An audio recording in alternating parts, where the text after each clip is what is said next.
John's going to sing the national anthem. At Las Vegas Motor Speedway, awaiting a great weekend of racing starting off right now. Let's head down trackside for opening ceremonies. Ladies and gentlemen, please rise for the presentation of the colors by the Nellis Air Force Base Honor Guard.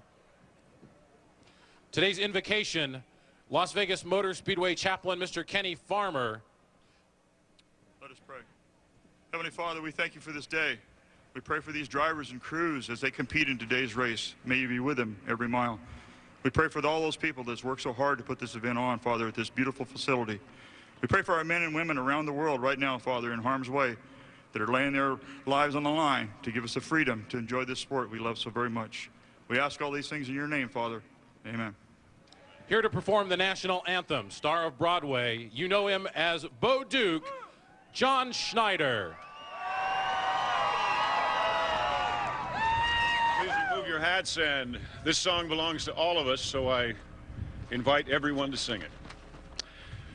Oh, say, can you see by the dawn's early light what so proudly we hailed at the twilight's last gleaming, whose broad stripes and bright stars through the perilous fight o'er the ramparts we watched were so gallantly streaming, and the rocket's red glare, the bombs bursting in air, gave proof through the night that our flag was still there.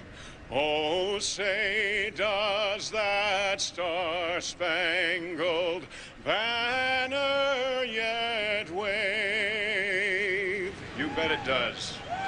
O'er the land of the free and the home of the brave.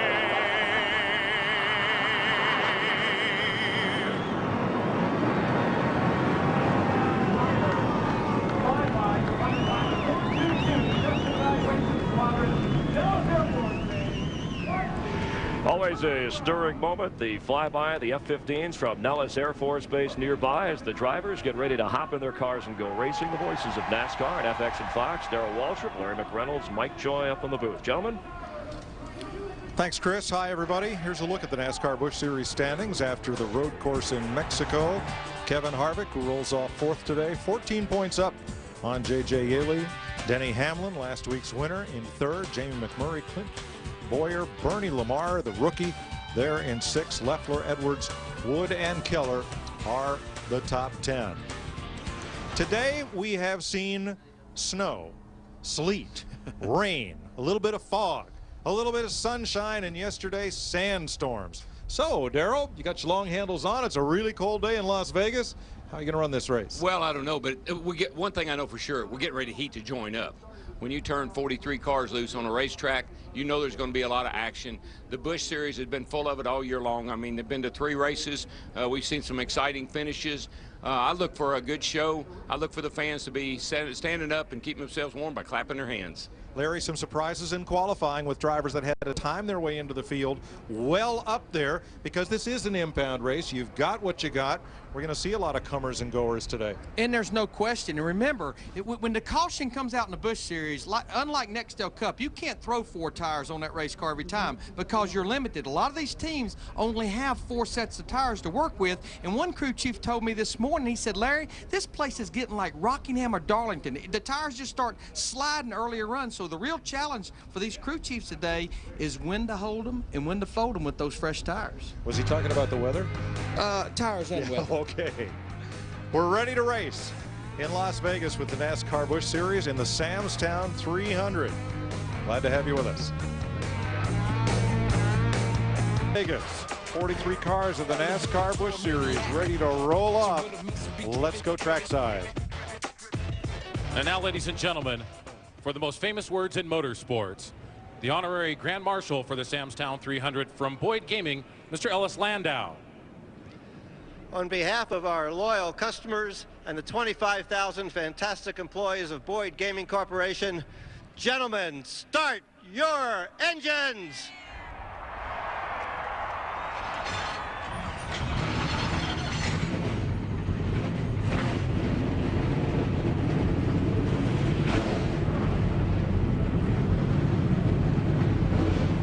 Ready to race on a very chilly afternoon in Las Vegas. I believe yesterday this was the coldest section of the United States right here.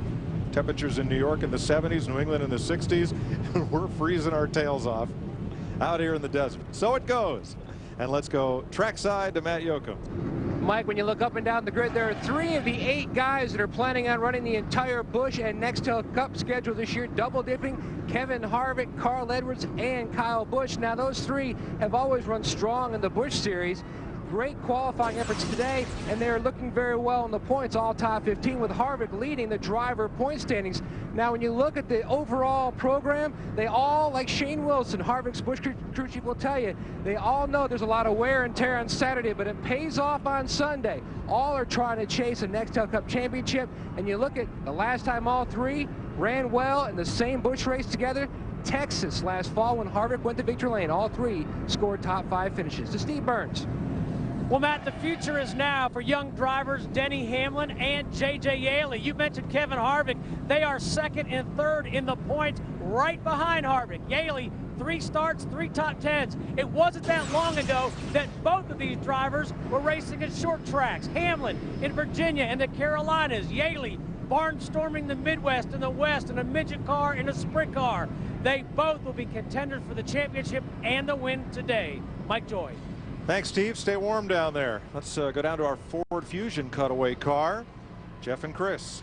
Yeah, Mike, we're looking at the front of the car. Jeff, coming off the road course, 1.5 miles flat track. Obviously, the aerodynamics more of a concern here. Definitely more of a concern here, Chris. I mean, down the road course, you know, you always want to try to keep the fenders on the car, but today, making sure that you get this front valance sealed off to the racetrack, you'll see a lot of cars with that left front pinned down going around this racetrack. If you can do that all day long and keep your car smooth and keep these Goodyears happy, you got a chance to go to victory lane. And speaking of tires, let's go now over to Jeannie Zelasco. Yeah, that's right. Larry Mack will remind you throughout the day that the fuel window is about 60-65 laps, but the mystery surrounds that tire window. This is what I'm talking about here. As Larry referred to earlier, the guys are saying the track is really gritty, really just eating up the rubber, despite the new compound that Goodyear has given them to use here this year. So what does this mean? It's going to come down to handling. If you are fighting that car all day, if you are constantly turning that wheel, well, in the land of buffets, there'll be a buffet of Goodyears this afternoon, which will not be a good thing. Dick?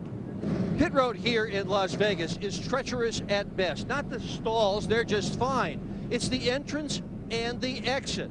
The entrance is so tight. Jamie McMurray told me a couple of minutes ago he almost spun out 3 times in practice. Now coming off pit road, it's very, very slick. So blending out onto the racetrack, a driver has to be really, really careful. He doesn't spin the car out. Mike? Thanks, Dick. Field is fired and we're just about ready to go here in Las Vegas. We'll be back with the starting lineup for today's NASCAR Busch Series race.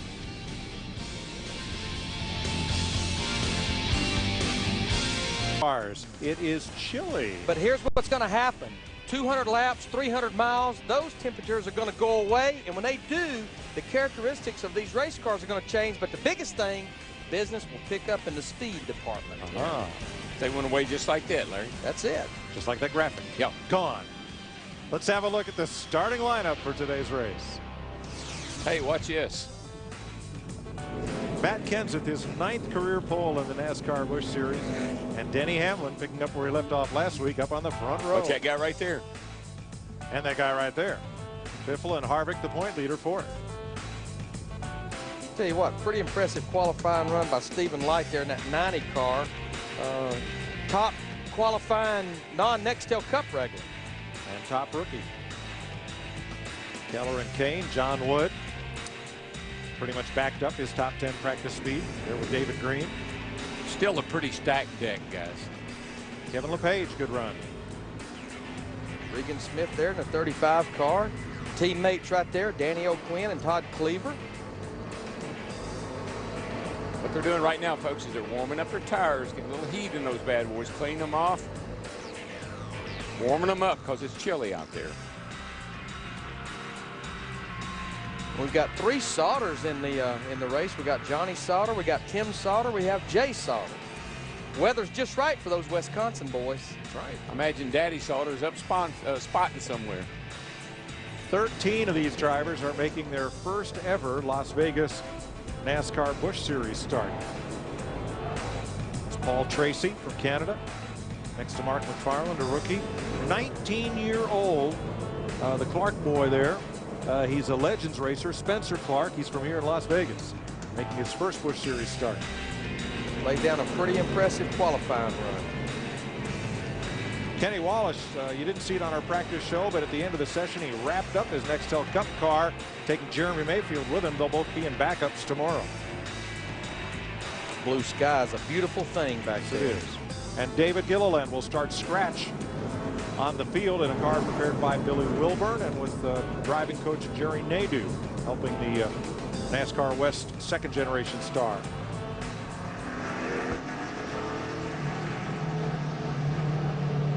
Let's see, either Carl Edwards or Greg Biffle. I'm going to guess Edwards. Definitely would be Carl Edwards. What I win? That's the only thing I've won all week here. But you got Kenseth on the pole. Right behind him, you got Biffle. Right outside of him, you got Carl. I mean, again, Larry, the Roush cars, the stacked deck coming into this race today. Yeah, we've had 9 Busch Series races here. Roush has won 4 of those. Let's look at the race analysis. We talked about it, 200 laps, 300 miles, pit road speed. Dick Berggren talked about it, though, a treacherous pit road to get on under green conditions, a pit window, 60 to 65 laps, but as Jeannie Zelasco was talking about, little stretch on tires at that 60 to 65 laps.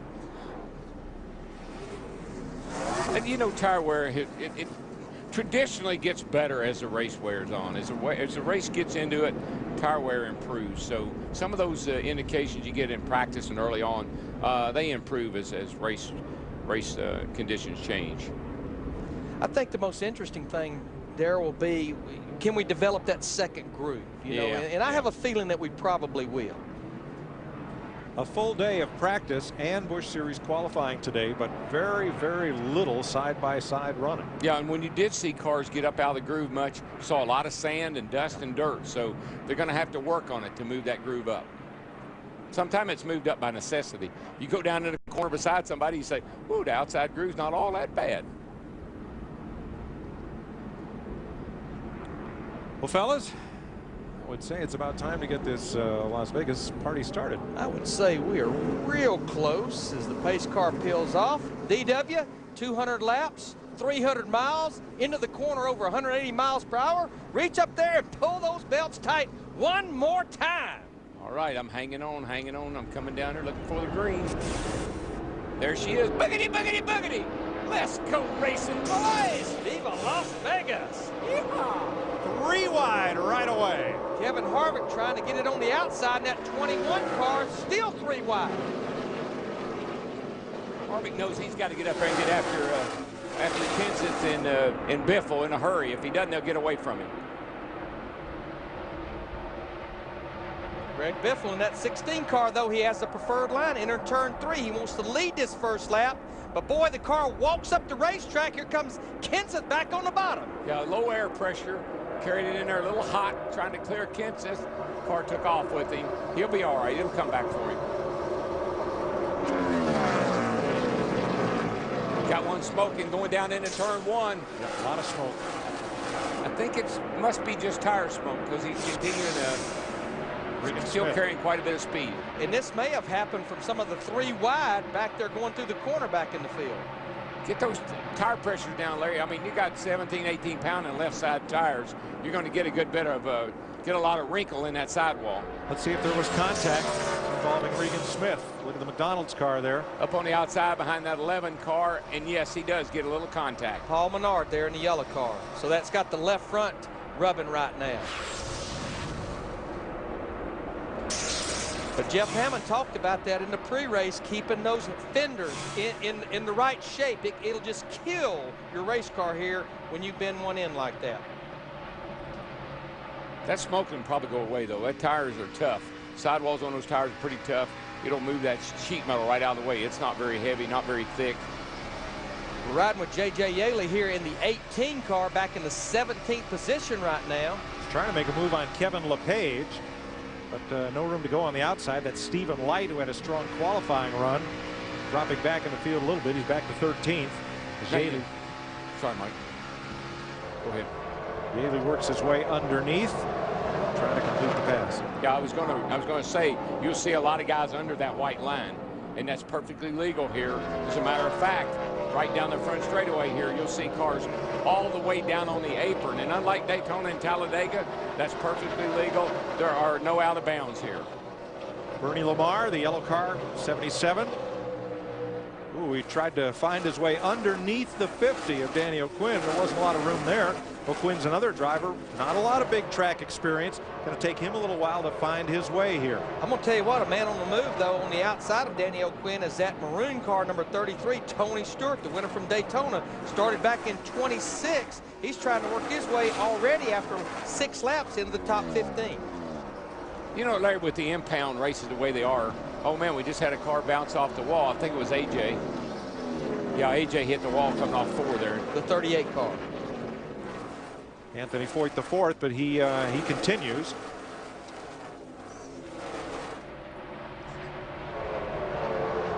When you have an impound race, the cars they're just a little bit evil when you first start off here because of the air pressure and everything. Let's watch the 38 coming off turn 4. Turn 4 down here is just absolutely, you run out of room. You're going to see more and more people slap that wall coming out of there. Watch this.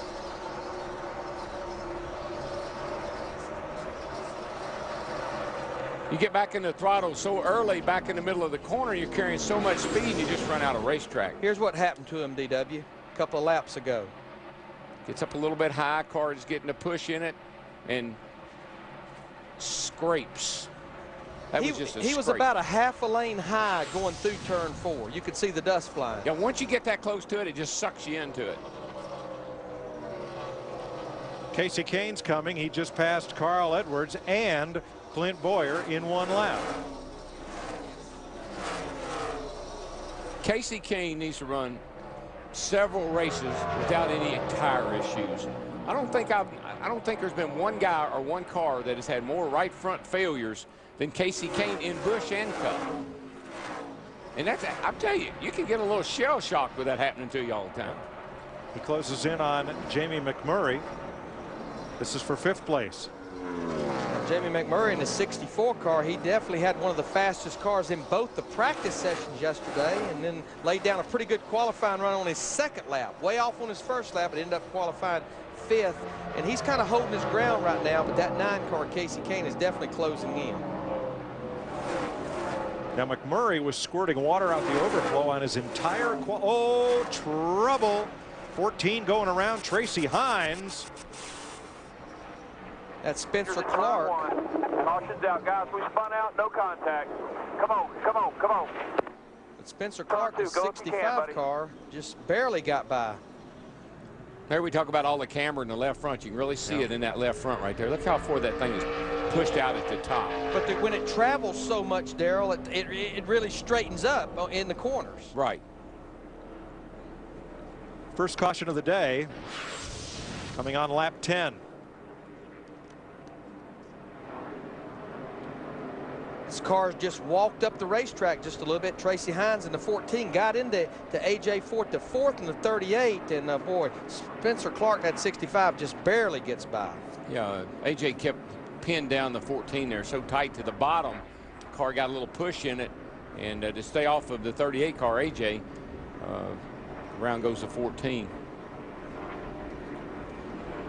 And then Clark comes along and almost looks like a case of see the wreck, be the wreck. Trying to avoid. Got to be part of it. You kind of go where it is because it ain't going to be there when you get there. I would say for all of our guys up near the front, a little early for that pit stop. Remember, a lot of them only have about 4 sets of tires to work with. We're only at 10 laps, but I would say a lot of cars at the back of the field, Eel handling race cars, may not change tires, but probably some chassis adjustments. Yeah, if I'm at the back and I got an evil car, I'm coming to pit road to make an adjustment. Time to work on it. 10 of 200 laps complete in Las Vegas.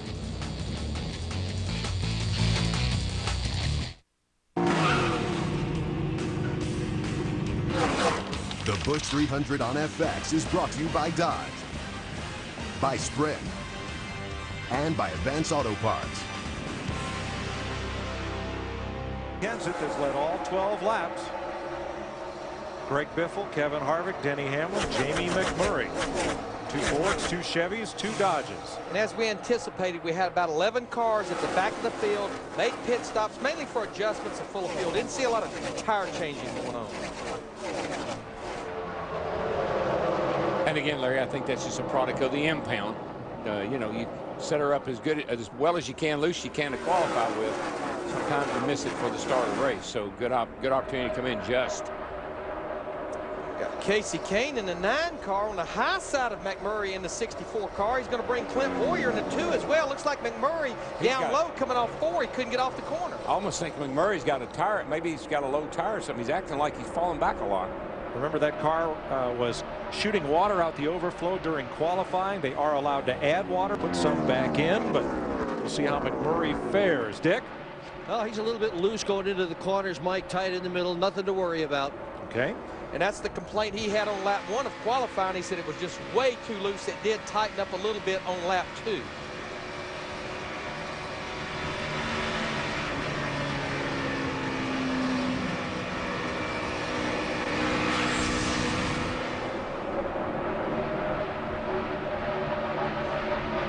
You see a couple of the rookies getting together. Todd Cleaver in the 06, Bernie Lamar in the 77. That was Kenny Schrader in the 66 on the high side. There's some places on this racetrack 3 wide will work. There's a lot of places it won't. Yeah, I think Bernie Lamar was probably taken by surprise because you see how he almost overreacted and got into Schrader. You're looking to go on the outside of you, all somebody slips in under you. An element of surprise involved there.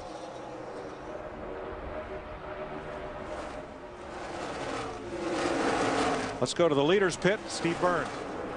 Mike, listening to Matt Kenseth, when the caution came out, he told crew chief Chad Norris the car is pretty good, the balance is good, it's just a little bit slidey. He also said the engine's running a little bit cold, so when I pit, leave the grill alone unless I tell you otherwise. Jeannie? Well, that may be news that Kevin Harvick would like to hear, because he was deciding whether or not to make this pit stop last time through, but decided, you know, the car is good. The problem is the 17 and the 16, they're really, really good. They're really fast. And just to follow up on what Steve Burns was talking about, Matt Kenseth, leave the grill alone. He's not necessarily talking about putting tape on it. What he's telling them is don't clean any of the rubber off of it. Let it build up there a little bit. And if we have to clean it later, we can. But yeah, right now, out in clean air, not fighting traffic, it's going to run a little bit on the cool side, especially in this weather. Yeah, and when the engine's not up to temperatures, particularly the oil temperature, she won't perform quite as well as it will when it's at not necessarily max temp, but you want it warmed up. Tell you what, Casey Kane in that 9, he just keeps picking them up and mowing them down. He goes by Denny Hamlin in the 20. This is a battle for 4th right now. And he's trying to make that second groove work in the 9 car. Let's check with Matt. Mike, Denny Hamlin on the bottom of the 20 car. Now the Mexico City winner was telling his team, he says the car is bottoming out almost every corner, filling up the cockpit with a little bit of smoke. It's the car, balance-wise, is not bad. It's just a little bit free, a little bit loose on entry down into turn 3. Thanks, Matt. Let's check on his Joe Gibbs Racing teammate, J.J. Yaley, who started 19th, came up to 12th by the time of the caution flag, and now he's in the top 10. JJ's car looks a little smoother than Denny Hamlin's. Denny's car's pretty aggressive rear shock package. It's hitting those bumps and really hopping around. That's got to be very uncomfortable. More on Yaley, Dick Berggren. Under that caution flag, Yaley keyed the radio and told his crew the car is great. He's got a good one today, Mike. He definitely has that, and of course, first 3 starts of 2006, like Kevin Harvick, J.J. Yeley has 3 top 10 finishes. Now, I'm going to tell you, we've been talking about this car. We talked about him a little bit ago. Tony Stewart in a 33 car, once again, started in 26. He has made his way up to 14th. He's getting him about a car a lap. Car has that look about it, good on long green runs. This car owned by Delana Harvick, Kevin's wife.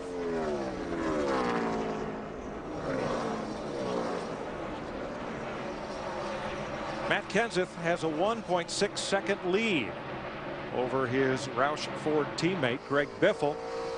Kevin Harvick 2.5 seconds back in third. But Harvick has a mirror full of Casey Kane. Why do those guys that drive sprint cars and midgets and all always seem to find the cushion? Seem to get right up there on that edge and just really like it and go fast. I think it's the way they drive the whole time they're in those other cars. Turn 3, car way up in the marbles, almost got the wall, and it looks like it's going to get away without damage. Had a caution in the making there. As there he is onto pit road. It's the 34 of Paul Tracy. That's a right front tire. Looks like might be down. No caution. Flat. Right front is flat.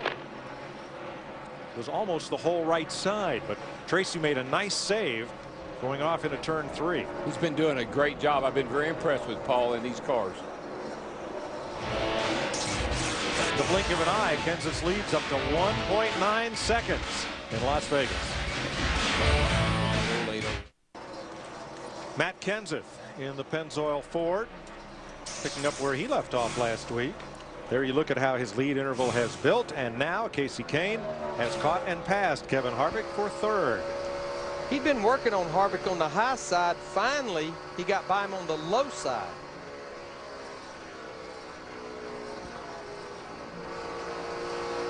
Now you see Casey in the 9 car move back up to where he seems like his car's been working the best, about a groove off the bottom through 1 and 2.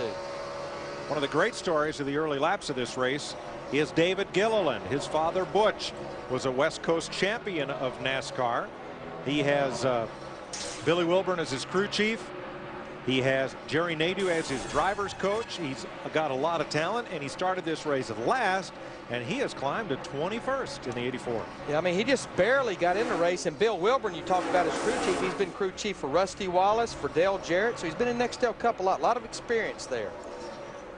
Carl Edwards moving past Kyle Busch. That's for 9th place. Here's Steve. Mike Kyle Busch, the hometown hero, born and raised in Vegas, says that he's good down in turns 1 and 2, but tight in turns 3 and 4. He also says they need a little help in the straightaway. He says he thinks they're getting beat on horsepower. Well, they can fix the tight, but they can't fix the horsepower right now. That's something they'll just have to put in their notes maybe for the next time. Just got to drive harder. But I guarantee you, they get that push out of the race car off turn 4, it'll carry more speed down the straightaway. It's pretty windy out there right now, Larry. The wind's whooping around pretty good. So sometimes that makes the engine feel a little lazy on one of the straightaways, whichever way it's going. And I don't see a flag. Looks like it's blowing head down the head, got a headwind down the back straightaway.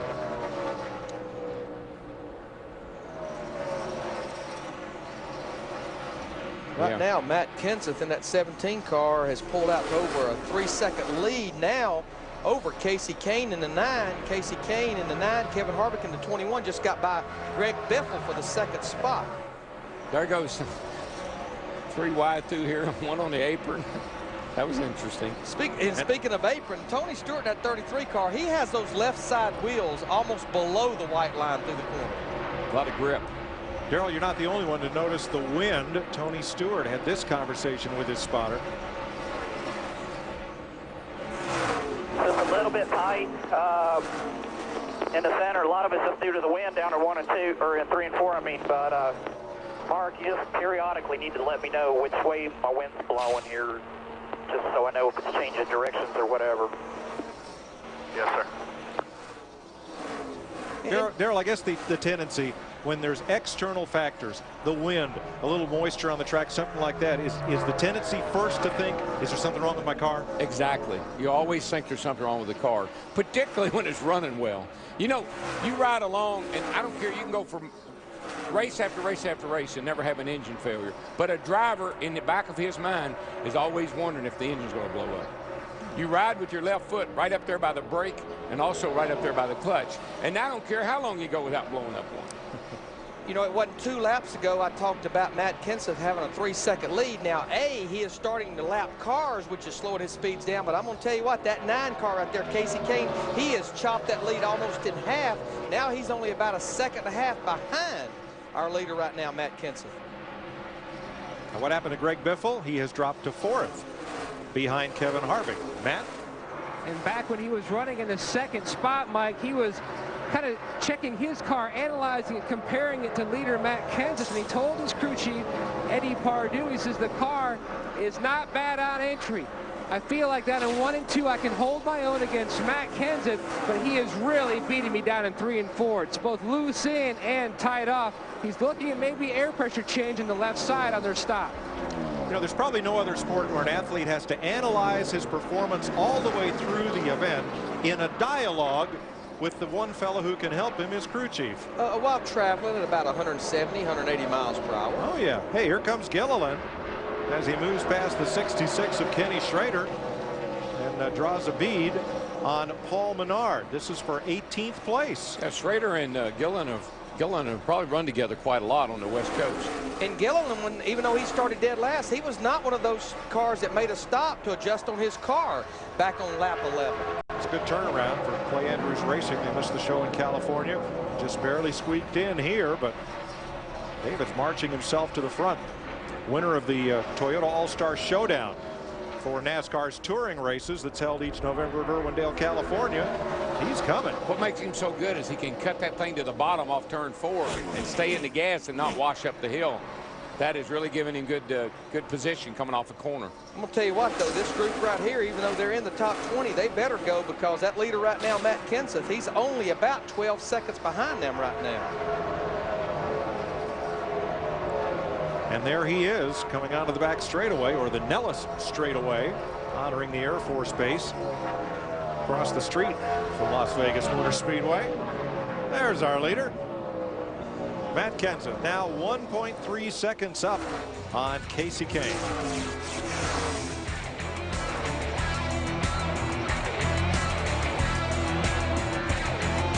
34th birthday from yesterday has led all 42 laps. We're going 200 total here in Las Vegas, and he was your pole sitter to start things, being challenged by Kasey Kahne. Here on lap 6 there you see AJ Foyt, he brushes the wall right there off of turn 4, and then later on, first caution came out. He was also involved in that right there with Tracy Hines. Tracy Hines in the 14 car spinning to the inside. AJ Foyt and the rookie, both rookies, Clark, you know, getting away from the deal. Having some problems, and then the Canadian-born Paul Tracy, former kart champion with a flat tire. Yeah, I'm really excited about Paul being involved in the series so far this year. He's doing a great job. That flat right front tire cost him 2 laps. So again, Kenseth in the 17 car holding on to the lead. Kasey Kahne right behind him, followed by Kevin Harvick. Reed Sorensen in the Discount Tire Company Dodge, the 41 Chip Ganassi, has moved up. He started 27th. He's working his way up into the top 15. Dodge's impressive today. Definitely so right now. Kasey Kahne is putting a lot of pressure on Matt Kenseth, and Reed Sorensen also working his way up through the field right now, picking off one at a time. Let's rejoin Darrell, Larry, and Mike. Interesting thing happened while we were away. Matt Kenseth got caught up trying to lap a car that did not want to go a lap down, and Kasey Kahne closed right to Kenseth's rear bumper. Matt put that thing in overdrive and shot away from Kasey Kahne. It's kind of like you and I were talking, Mike. You never know exactly how hard Matt Kenseth's driving. Very conservative. Kind of feel like he's always holding back a little bit. Here you see John Andretti, one of the first cars to make a green flag pit stop. Now, I think this is a little bit early, but you heard Jeannie Zelasco talking about it. We've been talking about it at the beginning of the show. If your car is handling bad, trust me, your tires are not working very good right now. No, they're slowed down to 34-second laps now from qualifying in the low 32s, high 31s. One car has gone to the garage. That is Joel Kaufman, the only car out of the race so far. Steve? And Mike, the other issue that the leader Matt Kenseth has is his car has gotten tight. He's already told his crew the adjustment he wants to make on the car when they stop, 1 pound out of the right front tire. Jeannie? know, proving once again that it's all in your perspective. As we look at the tower and we look at the track, we're watching Kasey Kahne take off. The car's looking great, but he keeps coming on the radio and saying, tight off. Tight off. The car is tight off. It rolls up in the right rear too much. So he's complaining, but it's working for him right now, Matt. And Greg Biffle, he's still trying to hang on. He just came on the radio, told Eddie Pardue that the right front is basically gone. He says, I really have used it up. Now they're looking at pitting maybe around lap 57, 58. That is where they're looking for their first stop. Well, it sounds like everyone is fighting the same characteristic. What Greg Biffle means by my right front gones, it means my right front tire has no grip anymore. And I think, one, that the conditions are going toward push or tight. Plus, they burned off all that fuel load, put all the weight on the nose. That makes the cars push or not turn. Bad news for John Andretti. One left rear lug nut left off. He has had to come back to pit road. He will rejoin the race 3 laps down. So Matt Kenseth leads by half a second over Kasey Kahne and Kevin Harvick. Ford, Dodge, and Chevrolet. Pit stops coming up shortly. Only one caution so far at lap 10. Matt Kenseth has led every one of the 53 laps thus far. And I would say if we stay green over the next 8 to 10 laps, pit road will get pretty busy. When you're out there and you've lost 2 to 2.5 seconds from what you were running at the beginning of the race, that's a lot of give up. You can't stand to stay out there long if leaders start hitting pit road for fresh tires. Kenny Schrader, the second of the lead lap cars to pit after David Green. Long way down to the far end of pit road. They're going to reconfigure this track right after Sunday's race, add some more banking and bring pit road out closer to the front straightaway. David Gilliland has also come to the pit lane. And Mike, I believe if it does for this racetrack what it did for Homestead. Homestead is kind of the prototype. It's kind of the poster child of racetracks right now. They made the big changes down there and the racing's been great. I think it's really inspired all these other track owners to do the same thing. The Hype Manufacturing Chevy for David Gilliland completes his service, and here comes Johnny Sauter in the Yellow Transportation Chevy. Harold Holly led team. It's really had a great start to this season. And that was a decent stop for David Gilliland and his crew. Remember, this is really the first race they've been in this year, and here their first pit stop is under green.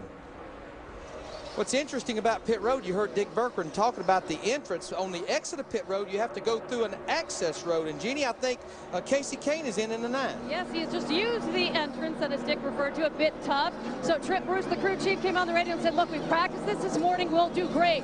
By the way, this is the crew from his Cup car making the adjustments. 4 tires and a track bar adjustment. Mark McFarland is in. And we got... I'm sorry, Mike. I'm sorry. Go ahead. No, it just had contact down there as he was trying to get on pit road and got sideways. I thought he was coming around, but he saved it. Bernie Lamar. In the 77, we see Denny Hamlin in the 20 in. And just remember, these are green flag stops. These cars are empty on fuel. The rule change this year in the Busch Series, they've got smaller necks on the fuel can to try to slow the fuel down. So really, you could be waiting on fuel versus the 4 tires they're changing. Spencer Clark is in. You're watching Bernie Lamar and also Denny Hamlin, last week's winner. Matt. And Denny is in. Team goes to work on the 20 car. Now, he came on the radio about 5 laps ago and said, no matter what I do, it just seems like it is getting tight if I get close to anybody on the racetrack. Making a significant air pressure change on the 20. And they were also talking about a track bar. He's down and away. Paul Menard is in. J.J. Yaley comes down the pit lane. John Wood is in as well, and Jay Sauter. Here's what Darrell saw. This right here had my attention because that was the leader right there, and he was boxed. And I mean, at 77, it actually looked worse in real time. Everybody did a good job of getting through that. Tony Stewart's in as well. Here is Yaley's stop. But Darrell, the entrance to pit road here, it's dead smack dab in the middle of turn 4. It's probably one of the worst entrances we have as far as getting on the pit road under green. Yeah, and you're in the groove. I mean, you're right in the groove where everybody's running, and when you slow down, you better be sure there's nobody behind you. See Tony Stewart in a 33 car who was making some move on the racetrack. All these stops should be for 4 tires adjustments, but mainly full of fuel. Jason Keller is on pit road, and so is Kyle Busch and Stephen Light.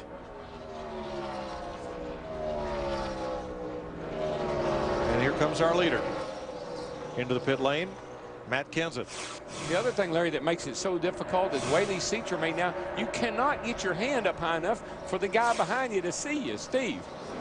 Hey, DW, a lot of adjustments for Kyle Busch in the 5 to the right of your screen. He wants an air pressure adjustment. He's really, really tight. You see Matt Kenseth trying to get down into his box with a car in the inside, the one car. The only thing that Matt Kenseth has said at the beginning of this race is he's tight. He wants an air pressure adjustment. Matt. And Biffle is in. Significant wedge adjustment for the 16 car. His car both loose and tight to Steve. And work almost done on the 17 left side tires going on for Matt Kenseth. The air pressure adjustment on the Genie. About 6 laps to go. Kevin Harvick came on the radio, said I have a really bad vibration. They said you are coming in 6 laps. He said I can hang on, getting air out of that right rear tire and a track bar adjustment, Dick. About 3 laps ago, J.D. McMurray keyed his radio, said he had a flat. Then he changed his mind, said he was okay. He's come in now taking 4 tires and fuel, and a lot of fuel got spilled here on pit road on that pit stop. Clint Boyer's also been in for his stop at the AC Delco Chevy. Now, watch Kyle Busch, the first time he tried to come to pit road. All right, he's got to slow down. You hear him gas it up. Shouldn't have done that. Now he can't get in. It's going to miss the commit line. We got it. Hammond and I did a great piece on trying to get on pit road here. You'll see that tomorrow on the pre-race show. Carl Edwards. Look at this mess right here. I mean, this is what you get into. You got guys trying to get out of their box. You got some guys that couldn't even hardly get into their pit box. You got 4 cars right there running together on pit road. And somebody's breaking the rules because you're not supposed to be side by side going down pit road. What a gaggle coming off turn 4. Oh, my goodness. Oh, man, look at this. They drove Johnny Sauter down on the apron. That's the leader in there. Kenseth all hung up in the middle. And they've all got fresh tires, Darrell. Kenseth says, I'm going to have to get behind these guys and get me a better view.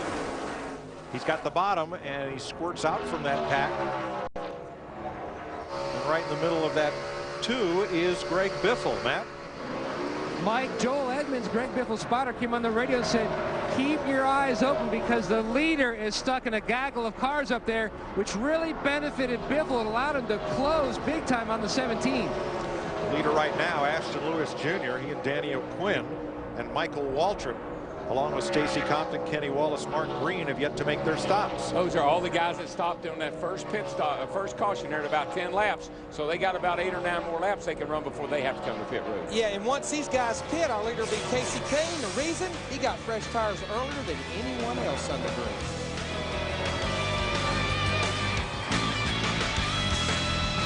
Junior and the Team Marines Ford would be the last car to pit. He is the leader.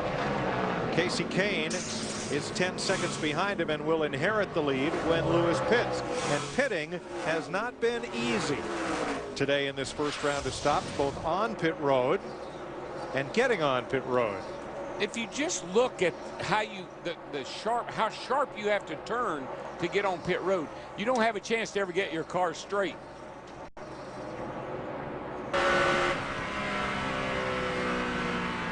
Now Kenny Wallace trying to get to pit road. See, you're in a turn all the time. You're turning in, and the pit road entrance is in a turn. You can't get your car straightened up to get it going straight down the pit lane. Car doesn't want to turn sharply and slow down at the same time. Right. You got brake on, and you're trying to turn down into the pit lane, plus the transition off the banking. In your own old wore-out tires to begin with, too. Can you think of anything else? Nothing is in your favor. And right now, Ashton Lewis Jr., remember, he's one of those cars we talked about that pitted on lap 11. Now, he's out there losing about 2 seconds a lap to the guys with fresh tires. He's coming in this time. What he was banking on, though, was getting a caution during that window when all those leaders pitted till he had to pit. Well, he got in trouble early with the fender problem. Had to come to pit road early, so he was trying to make something happened that just didn't happen for him. And the problem now, Darrell, he's been out there for so long on those old worn tires. His lap times have fallen off so much that when he comes out, he just hopes he's still going to be on the lead lap. Yeah, he was digging a hole. He was just hoping he didn't fall into it. Right. Stacy Compton has pitted as well, so has Tracy Hines, and Joel Kaufman has returned to the race. But now, with Ashton Lewis Jr. in the 25 car making this pit stop, our new leader is Casey Kane in the 9 car. We've cycled through these pit stops, and right now, he has over a 7-second lead. Why? Because I mentioned it before we went to break. He pitted about 3 to 4 laps earlier than our leader. We've already talked about 2 seconds laps quicker. Plus, by coming early, he didn't have a lot of traffic to deal with getting on pit road or while he was on pit road. Sharp strategy move, but it'll take 50 laps before we know if it pays off if we don't have any cautions, because Casey Kane will have to stop again before the rest of the leaders. Here's a look at the pit stop that he made earlier. No one to really deal with there around him. He was able to come straight into his pit box. The Trip Bruce led crew, they look like they have a pretty good solid stop. You see when he goes to leave here, there's no one to have to deal with. Plus, again, I think the big factor was 3 to 4 laps earlier than like Harvick, Hamlin, and Kenseth. Yeah, see how empty pit road is? There's only 4 or 5 cars there. We saw a while ago we had 4 or 5 cars running together down pit road trying to get into their boxes. So that is why Casey Kane now has a 7-second lead on Kevin Harvick. Denny Hamlin is a further 1 second back. Matt Kenseth another second back. Greg Biffle another second back, and J.J. Yelin. McMurray, Sauter, Boyer, and Wood the rest of the top 10. Steve Park. Yeah, Park's driving that 31 car today, the Wheeling car, and of course they're the makers of the 2 lights on each end of the pit road here that has helped so much with pit road speed and all that. But it sure is good to see Steve Park back. Glad he's he's going to got a drive job. this car for 10 races this year. Glad he's got a job, and if you just think back, that's the car that really started all of his problems down at Darlington. That's that excess road we were talking about, how you go off the pit road and blend in on the backstretch. But meanwhile, back at the ranch, this 9 car right at 7 seconds over Kevin Harvick in the 21. 76 laps complete at Las Vegas Motor Speedway in the Samstown 300.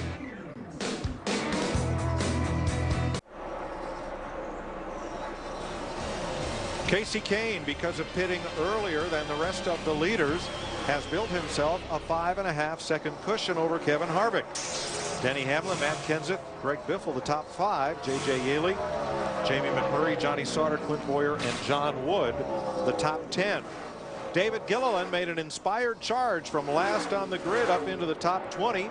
Made his pit stop and then came back in this Chevrolet, and that's where the trouble started. It went downhill from there. What you're going to see, they change the right side tires. They come around to do the left sides, and what happens, if you watch the front tire changer right here, his air wrench fails him. Now he's trying to get the rear tire changer's attention to get the wrench up there. Meanwhile, David Gilliland basically drives off the jack.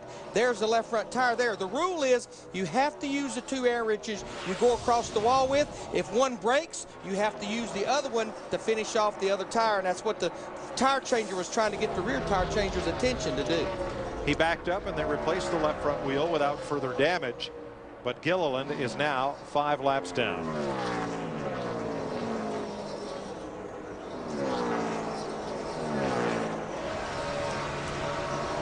You're riding with Kyle Busch, running in 12th, and he had a little bit of a scare, Steve. Yeah, Mike, I'm listening to him on the radio right now. He said, I don't know what happened. He said the car changed drastically. He thought that he had a flat right rear tire. He said he was just sailing along hauling the mail, and all of a sudden the car jumped sideways on him. Wow. He did not pit, so apparently whatever happened resolved itself. And Darrell, again, it goes back to, was there something, a little bit of something on the track, or was it the car? Nah, you got to believe if the car didn't fix itself, so got to be some kind of condition that went on with the car or adjustment they made, the set of tires it had on it, or just the driver getting a little spooked about something.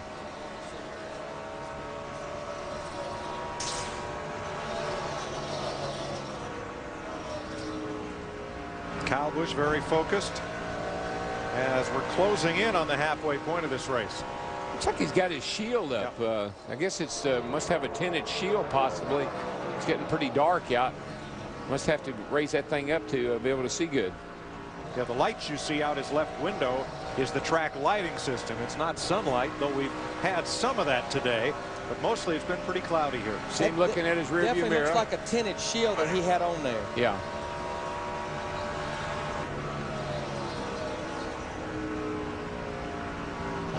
Paul Tracy is on pit road, and he had a little bit of a tough time entering the pits here. Now you see that transition. Oh, missed the wrong commitment side. line. Yep. And that will be a penalty. There's a cone there. NASCAR says if you enter pit road, it has to be between that cone and the wall. I believe this pit road ought to be just pot luck. Get on there the best way you can, boys. Get what you can get. Which happens a lot. There's the cone right there that we were talking about. You have to enter pit road in this area right there. If not, you have to go around again, which we've already seen a couple of times. I'll tell you what, we're 13 laps from halfway. We've only had that one caution back on lap 9. Right now, Kasey Kahne has put all but 15 cars a lap down as he pulls up on the back of Mark McFarland in the 88 car. Right now, Mark is a lap down, right now on the verge of going 2 laps down. And one of those lap down cars, surprisingly, is Tony Stewart, who was making his way to the front before making his pit stop. Dick, what happened to Smoke? Well, they just didn't get the jack up quite high enough, Mike, and that cost him dearly here on pit road. Yeah, when you've got a car out there setting a pace like Kasey Kahne is right now, and like Matt Kenseth was before this round of pit stops, you have any problems at all, it puts you a lap down in a hurry. I'm not so sure, Larry, that I've seen this much calamity getting to the pits and in the pits in quite some time. Paul Tracy has had to make a drive-through penalty. He has to come down pit road at pit road speed while everybody else is racing past at 160 miles an hour or more. And that is the penalty for entering the pit road and missing the commitment cone. But DW, remember, this is only race 4. We've not had a lot of green flag stops. A lot of changes on pit road with pit crews getting synced together, especially the first time you're making green flag stops. 10 laps to halfway, and that's important because once we cross halfway, weather is no longer an issue.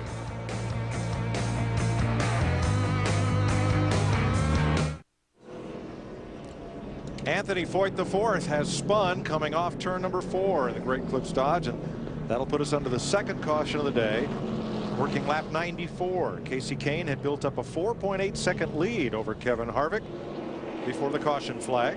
Let's show you what happened. Coming off of turn 4, and it's a difficult corner to run, and looks like it's really difficult when you have the 99 car of my brother pushing you. Boy, Paul Menard, the 11 car, all the way almost into the grass to get by him on the bottom.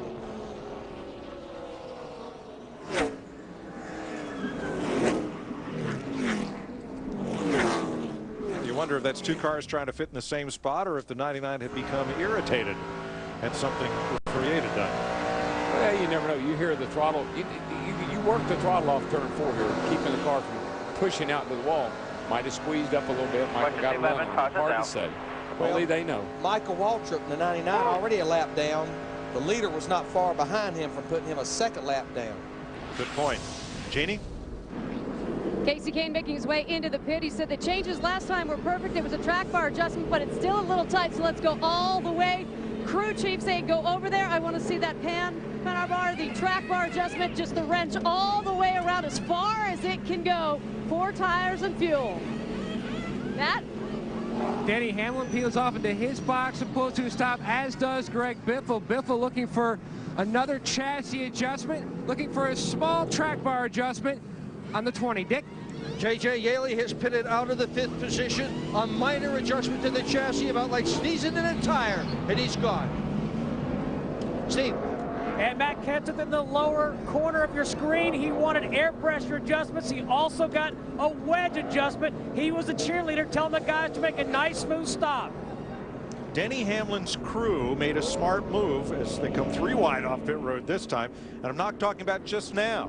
The pit that he picked was past the start-finish line. So when Kasey Kahne peeled off and stopped up by turn 4, Hamlin crossed the line and very easily picked up 5 bonus points for leading that lap. It doesn't matter where you lead it as long as you lead it. But I'm going to tell you, talk about this caution. Good news for Jason Keller, Reed Sorensen, and Jason Leffler. They were about to go a lap down. Dick Bergman talked about the problems with Tony Stewart's last pit stop. He's back on the lead lap. He gets the free pass. These boys right here, they're pretty happy. Matt Kenseth's crew as we're 94 laps complete here in Las Vegas.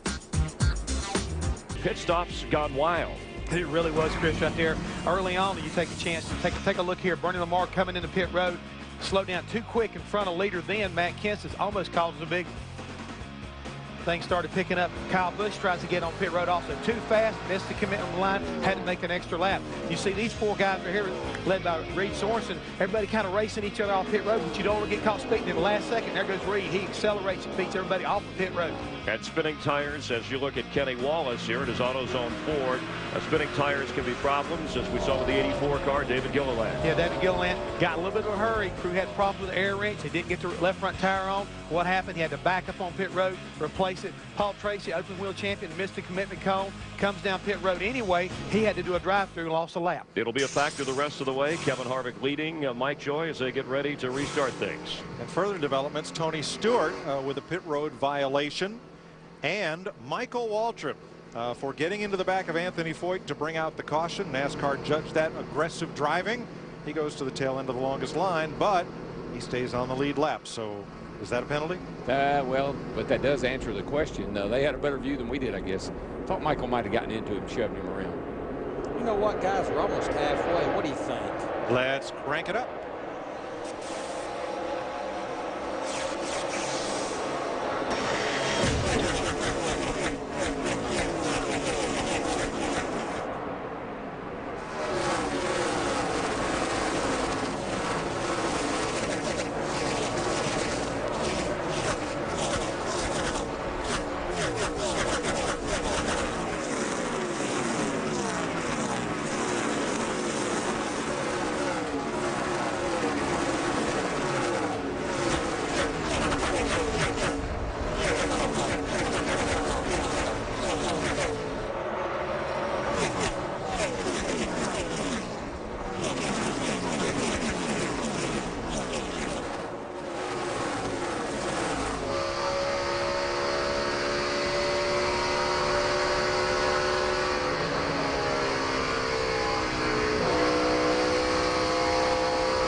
Big knot of cars behind your leader, Kevin Harvick. First 6 single file, and then a crowd of cars all fighting for position, heading for turn 1. Things are nice and orderly here, but look at this crowd.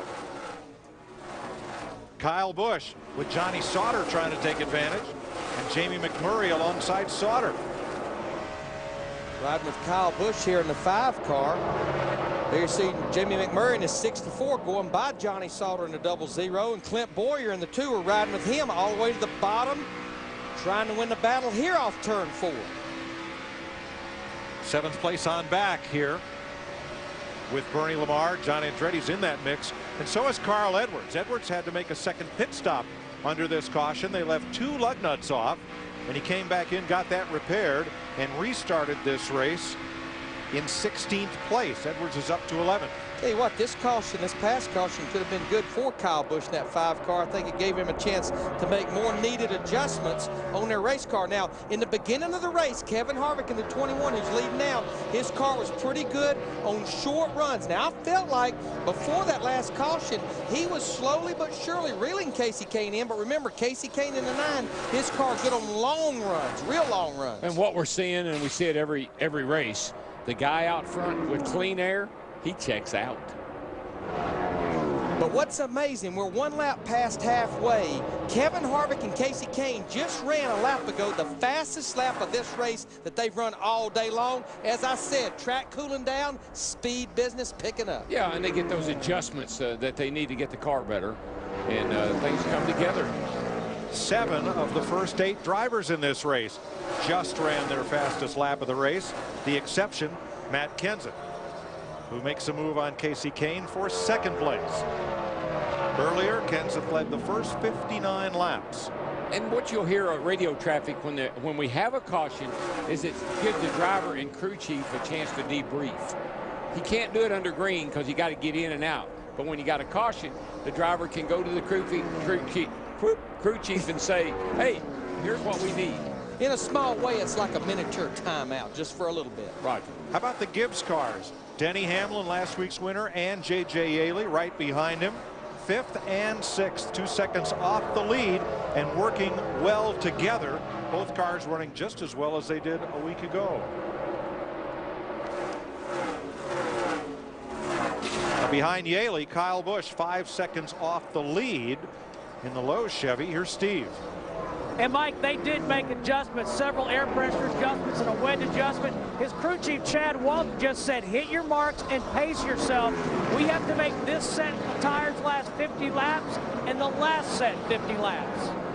And I'm sure everyone's anticipating, when you look at the first part of this race, only having 2 cautions, that indeed, if it goes green, you're only going to get one more chance to adjust on that race car. A lot of the teams are only down to 2 sets of tires to work with.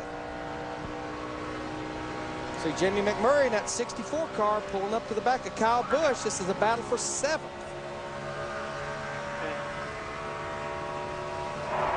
Inside 64.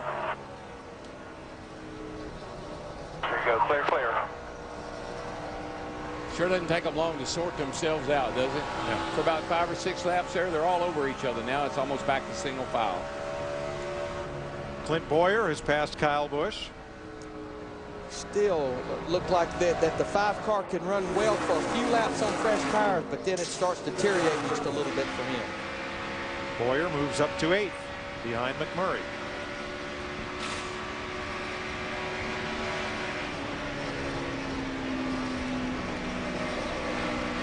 Tony. Good news is the rain has stayed off in the distance. We've got some high clouds, but nothing like the big boomers that came over earlier, and we are past halfway. So now we're counting it down, 94 laps to conclusion. I think what you were trying to say is the rain stayed mainly out on the plain. I was trying to say we're going to commercial and we'll be right back. Sir Henry Higgins was the professor, right? Absolutely. Yes. Okay. That Casey Kane has just passed Matt Kenseth to take over the 2nd spot and try to close from within 1 second back. If you watch Casey Kane, Mike, he runs a lot higher line than Kevin Harvick or Matt Kenseth, either one, and that's easier on the tires. Plus, there's nobody up there but him. But that's exactly what he did a little earlier in the race. It seems like he does it more in 3 and 4 than he does down in 1 and 2. He's driving away from Kenseth, and he has now closed within a second of Kevin Harvick. Greg Biffle, Denny Hamlin, the top 5. Yaley, McMurray, Boyer, Edwards, and Johnny Sauter, the top 10.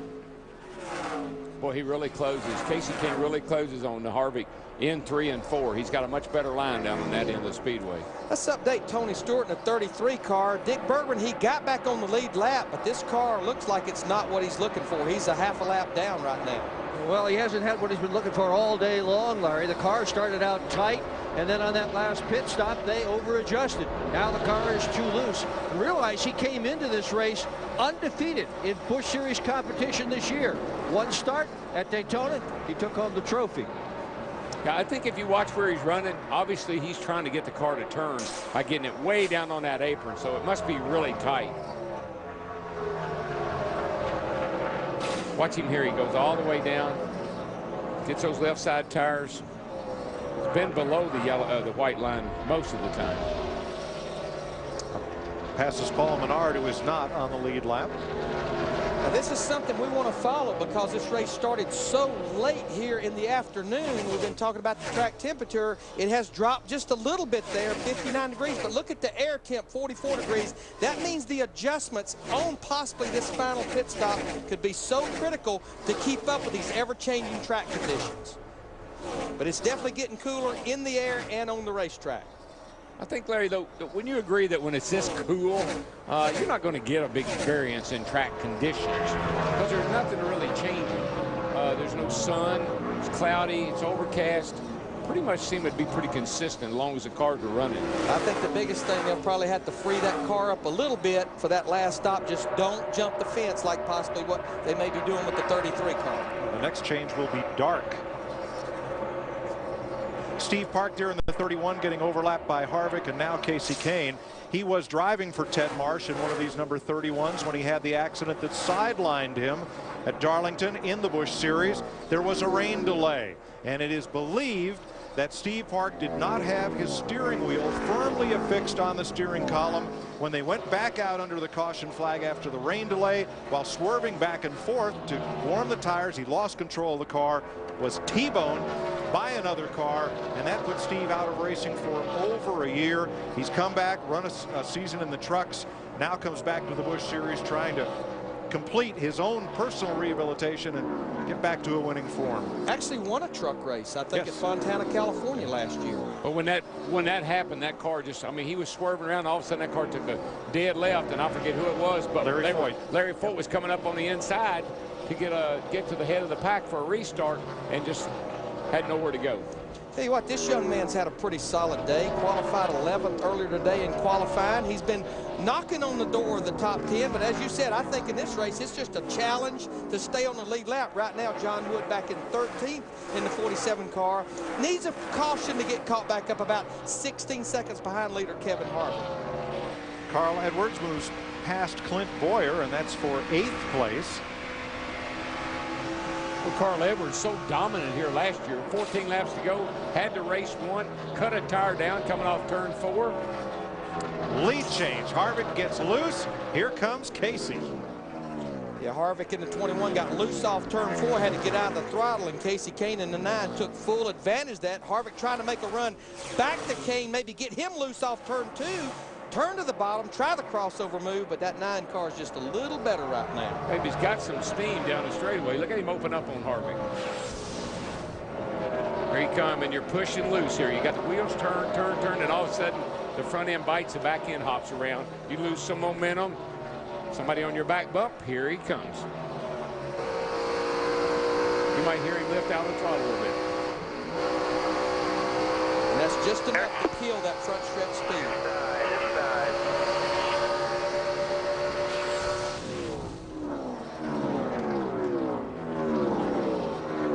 80 laps to go at Las Vegas Motor Speedway in the Sam's Town 300. Kasey Kahne, Kevin Harvick fight for the lead. Matt Kenseth 1.9 seconds back. Greg Biffle 3.5 off the lead. Here comes Harvick right back after Kahne. Well, you know, Harvick says, hey, dude, only reason he got by me is because I got a little bit loose. I'm going to go back and get you. But you know what? Matt Kenseth will love seeing this. These guys keep going at it like this. Matt Kenseth in the 17 car probably make up a little ground on them. And you might say, why are they doing this? Because I was about to say that. This is what drivers love to do. They love to play games with each other. But it's good to see this kind of side-by-side racing on this 1.5-mile racetrack. It's basically flat, only 12 degrees of banking. Well, there's only one guy that can do it right now, and that's the 9 car. He's the only guy that can get on the outside, looks like. I think somebody, possibly a Mr. Abraham, said, Kasey, let him go. And why would you do that? You still got 7-8 laps to go, and we know we've got at least one more pit stop. You're jeopardizing the car. And because Casey's car owner, Ray Evernham, he used to be a driver too. Eastern, 1 Pacific, the pre-race shows. We welcome you back here on FX with Jeff Hammond, Chris Myers, Kevin Harvick leading Kasey Kahne with 73 laps remaining here, and the top 9 drivers, will see them in tomorrow's race on Fox, the Cup race. Yeah, definitely we'll see them tomorrow, but right now the race we're worried about is what's going to happen here, because the next pit stop could wind up being coming under green, and we've still got about the top 10 guys within about 10 seconds of each other. So the way you get on and off pit road, and we've already seen all the problems they've had getting on and off the pit road, problems with the pit crews. If these guys expect to win this race, that next round of pit stops could really, you know, kind of like settle the difference as far as who's going to wind up winning. And let's check in now with Jeannie Zelasco for more on Kasey Kahne. Jeannie? Yeah, settling the difference between what was going on between the 9 and the 21 right before we went to break, going back and forth. 21 just came on the radio and said, Kevin Harvick saying, did the wind just change direction? I think Kasey Kahne's take on that would be Mr. Harvick changed direction a little bit. Kasey backing off, but he said, you know what? I just couldn't keep up. Harvick just stepped it up a little bit. Right now, it's just 2 car lengths between them, Jeannie. Harvick and Kahne, and of course, one more pit stop to anticipate. before this one ends. Matt Kenseth dominated early, but he's 1.8 seconds back, and that margin has not changed during this green flag run. Greg Biffle is 3.5 back. He's given up a little bit of ground. So is Denny Hamlin and J.J. Yeley. First in class, Johnny Sauter. He is the first of the non-Nextel Cup drivers. He's 10th. John Wood 13th. Jason Leffler 14th. Jason Keller 15th, and Tim Sauter 17th. Our leader Kevin Harvick in that 21, as well as Casey Kane in the 9. A lot of heavy traffic, but I think Jeff Hammond hit the nail on the head. We're going to see these cars on pit road probably in the next 20 laps. Remember, earlier in the race under green, Casey Kane in the 9 made his stop earlier than anyone, took advantage of those fresh tires. It took all the way to the caution for those guys to get caught up. So I think when you make that stop, free from mistakes, could be a big key in who possibly goes to victory lane. We'll see if Matt Kenseth, to get back to the front, stops early or stops later in this final round of stops. I still think Kenseth is sitting on something. Hot stove? Yeah. Ice water. How about Greg Biffle? Trying to work the low side here on the number 58 of Kevin Conway. Biffle is 3.5 seconds off the lead. He's got a good cushion on Denny Hamlin, the 5th place car. There's Hamlin, 5 seconds back. Hamlin and his teammate have been keeping close company the whole race. J.J. Yeley is just 1 second behind Hamlin in the 18. Their teammates, remember, J.J. Yeley second to points coming into this race. Denny Hamlin third, both chasing Kevin Harvick for the race lead as well as the points lead right now. Jamie McMurray closing, 7 seconds back in the number 64. Had that little bit of overflow problem in qualifying. Hasn't hurt him in the race at all, as he's held on to the lead lap all day. He's in 7th. And that's our 4th place points man right there. And right now, supposedly for Jamie, not the 64 team, but a limited schedule, heard a little rumor in the garage area, they keep up in the points. May do something a little different for him. Maybe run all the races. Could go all the way. Like about 7 others, like Carl Edwards there in the 60 car right now. Remember, Edwards was the last car in line on the restart. He had to make that extra pit stop because of a couple of missing lug nuts, and he has fought his way back to 8th. There are 16 cars on the lead lap. Darrell, you race this racetrack as we ride with Carl Edwards right there. It's a unique racetrack. Well, you lose grip. And when we here for a while, when we had a little bit softer tire, you could move around on this racetrack and you could run into the turns a little higher. But right now, you've got to hang it right on the bottom if you're going to be fast.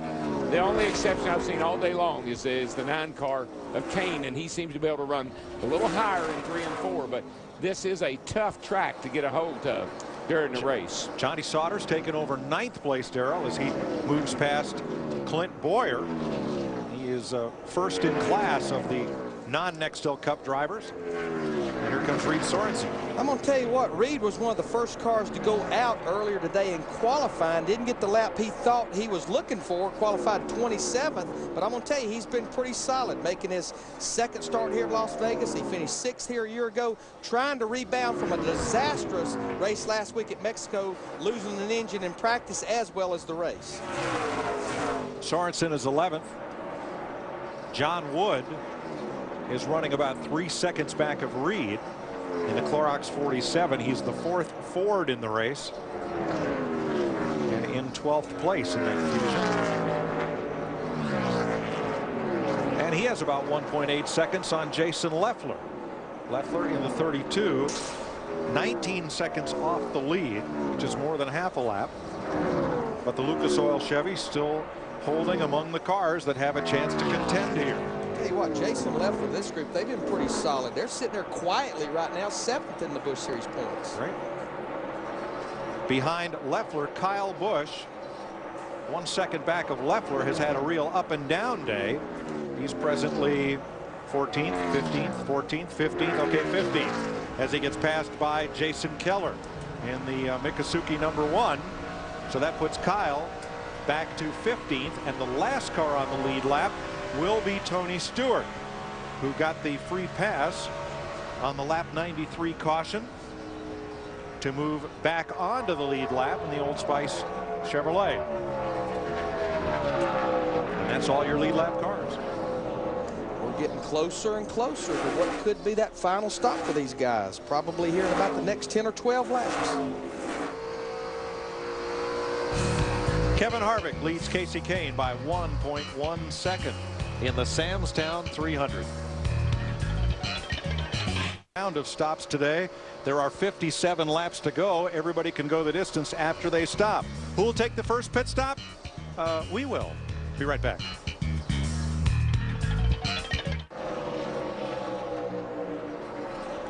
.51 laps to go in Las Vegas. Tony Stewart about to go a lap down. Turn 4, one car entering pit road. Big brake lock up and a lot of smoke from the 56 of Kevin LePage. Flat tires, baby. No caution, no problem. Caution is out. Oh, caution. Problem. Well, that's interesting. Let's have a look here as LePage. Down on that slick apron, wore out tires. Car comes around with him. Pretty darn good job of saving it, really, and don't see any problem necessarily. A little smoke. Speaking of smoke, what a break for smoke. The 33 car just had been lapped by his car owner, Kevin Harvick. And gets the free pass. Second time. Got it earlier. Now, who did not want to see this caution? Kyle Busch in the 5 car, one of the cars on the lead lap, just had made his green flag stop. But the caution a break for Jason Keller and Jason Leffler, who were both getting close to being overtaken by Kevin Harvick and knocked off the lead lap. They'll get the cycle around. You know, the biggest thing is, you know, you're so free at the start of the run. I think that's where we lost so much time at the start. We were running in a big pack of trash too, though. Okay. Tony Stewart talking to his crew chief, Wally Rogers, about had to start back at the tail end of the longest line because of getting the free pass the last time. Now, no strategy on this stop right here. We know all the leaders will be on pit road. 4 tires adjustment, like Jeff Hammond said, no mistakes. All right, and the first of those leaders to stop will be Casey Kane right in front of Jeannie. Well, Casey Kane trying to find the right adjustment. You may remember last time went all the way on the track bar, but still having some issues. It's tight. The track bar adjustment again. The wedge bar's going down. And he won't be in for a lap, Jeannie. They're going to wait till they're supposed to come in. I think that's a good idea, don't you? Yeah, the debris was right at the entrance to pit road, and that's why we are under caution. So NASCAR wants to get that cleaned up and cleared before they open pit road. There you see the wheeling lights and the traditional red flag with the yellow cross saying the pits are closed. Bergie. Well, Mike, as you know, we have a coordinating producer who from time to time during the running of a race worries about what we're going to have for dinner. A few moments before that caution flag, while running at full speed, J.J. Yeley keyed his radio and told the crew what he wanted for dinner. Chicken at an Italian restaurant. These guys on pit road absolutely fell apart. He had them all laughing. And you know what? That is more sign of confidence with the way this whole program's going with J.J. Yeley, not only in this Busch car, but in that Nextel Cup car as well, the 18 car. Plus, Darrell, your stomach will grumble at 180 miles an hour. Boy, he eats a lot. He was eating bananas before the race started. Now he wants to talk about dinner. This must be hard work. You think driving a race car is hard work, Larry? I'm not sure. Never been there before. Okay, one more time. Let's see. The lights are still flashing at the head end of pit road, and there's a track truck at work outside turn 4. Now it's green lighted. Yeah, we see the green on down there on the inside of the track. So. And the lead lap cars head for pit lane. There's the green light. There goes Kevin Harvick, and right behind him Casey Kane. Here's Jeannie. Well, we talk about no mistakes, guys. That is unless your car is good. Remember the green flag stop on lap 60 for Kevin Harvick. The fuel did not cooperate. His crew chief this time around said, get that fuel in quick. There's no reason to wait for this at all. Track bar adjustment, air pressure adjustment in the right rear. Matt? Greg Biffle's crew members up on the wall waiting for him to hit the box. They're going to make a wedge adjustment is the game plan. And the tear off the windshield for better visibility. Dick? Yeley's crew chief Jason Ratcliffe told his crew, make this a good one. Indeed, they have got to do it, in that this might be the last stop. Minor adjustment on the car, and he's gone. Steve. Matt Kenseth said he wanted an air pressure adjustment and 5/8 of a turn in the right rear. How's that for specific? 4 tires. They need a good stop, clear shot in, and a clear shot out for Kenseth. Boy, look at this times, all within a second. The top 4 cars. 15.0 for Harvick, 15.9 for Kane and Kenseth. But just like under that last caution, that Shane Wilson-led crew, Kevin Harvick's 21 team, he wins the battle off pit road. And even though we're going to have about 45 laps to go, that could be a huge key to winning this race. Yeah, because it just looks like, Larry, when the cars get out front, whomever it may be, they just seem to be able to maintain that front position. We're under the 3rd caution flag of the day. And Smith, Jackman Josh Yost, good to see him back in action. Gasman Mike Morrison and Jeremy Adams, and tire carriers Kevin Nervena and Jason Fowler. Quick work keeps Harvick in the lead. Aquavelva keeps your face toned and fit. There's something about an Aquavelva man. Well, let's see if there's anybody working check-in at the Hollywood Hotel. Now we're going to be checked out. We're going to check out more than anything else probably. But, you know, Chris, we just finished watching the guys make their, hopefully will be their final pit stop. But for me, what's going to be interesting, who wound up making the right adjustments, because we've already seen, I think, when the tires fall off, if you don't have the right adjustments made, your car is going to be in a lot of trouble by the end of this race. And so far, Kevin Harvick and the 9-car Casey Kane have been the class of the field. 7 leaders. Matt Kenseth dominating the first half of the race. We've had 10 different lead changes. Kevin Harvick came in as the Busch points leader, obviously hoping to hold on to things here. Yeah, definitely so right there. And he showed a lot of strength so far in that race car. I mean, he's been able to get up front, put pressure on. And I think Casey Kane kind of summed it up. Whenever he passed Kevin Harvick, he found out how quick he really was, because Kevin went right back by him, and he said, I ain't got nothing for him. Yeah, I was just out recently. It's very cold and getting darker. Let's go back up to Mike, Larry, and Darrell. Well, glad you made it back in time for that update, Chris. Glad the check-in is open at the Hollywood Hotel. Now, tomorrow it's a busy day for the NASCAR on Fox crew from Las Vegas Motor Speedway. NASCAR on Fox returns. Defending race champ Jimmy Johnson tries to hold on to the front spot in the Nextel Cup points with the Las Vegas 400 tomorrow. 4 p.m.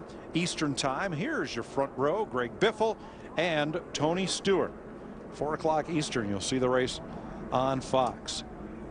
Well, if you like numbers and probability, the leader of the most laps in the 9 Las Vegas Busch races has finished in the top 3 7 out of 9 times and has won the race 5 times. So far, Matt Kenseth has led 60 laps, and as they come by, Kevin Harvick will have led 60 laps. So there's a Quinella for you. So here we go.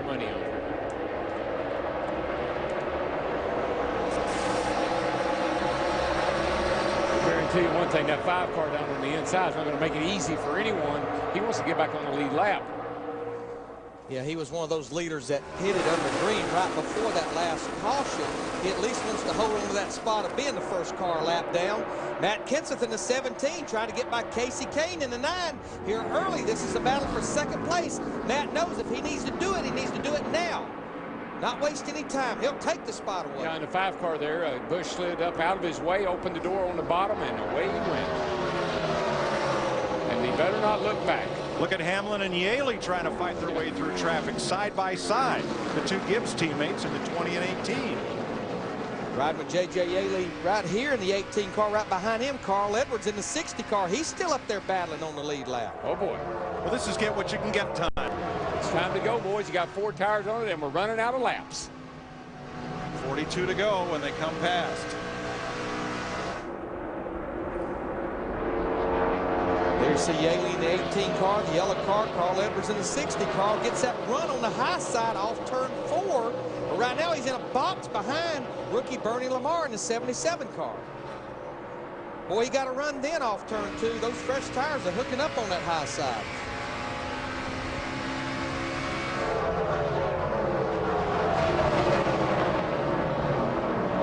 So Edwards establishes 6th. Yaley back to 7th. Clint Boyer now 8th. Johnny Sauter now 9th. And a young driver has worked all day to get himself back up into the top 10. He's done it. Reed Sorensen. It has been an uphill battle, but it's taken him, 3/4 of the race to get there after starting in 27th. And I'm telling you, that 17 car is coming. He just ran 31.94 to Harvick's 32.22. And that's Kenseth's fastest lap of the race right there. Oh, trouble on the back. A car's around. John Andretti spins down to the inside. after hard contact with the wall. Oh, he gets slammed hard. Tim Sauter in the 36 car. Hard hit. Didn't need to hit me the second time. That was John talking, so apparently he's okay. Well, the cars are destroyed. Look at that thing. Boy, thank goodness that Tim Sauter hit him way up here. That's where and not back in the door. John's window net's down. Good sign.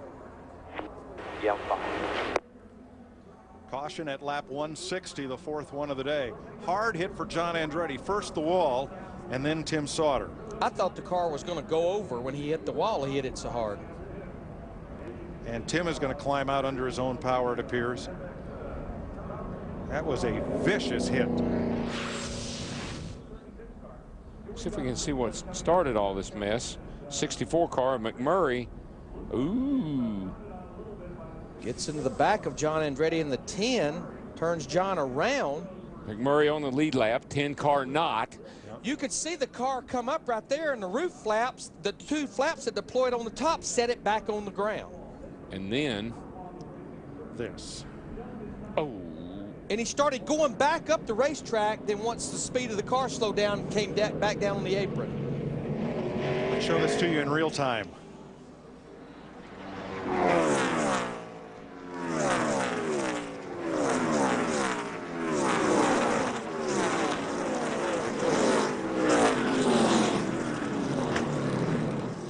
Man, did you hear that? That was a hard lick. I believe the car that just snuck through on the inside was Kenny Schrader. There it is again.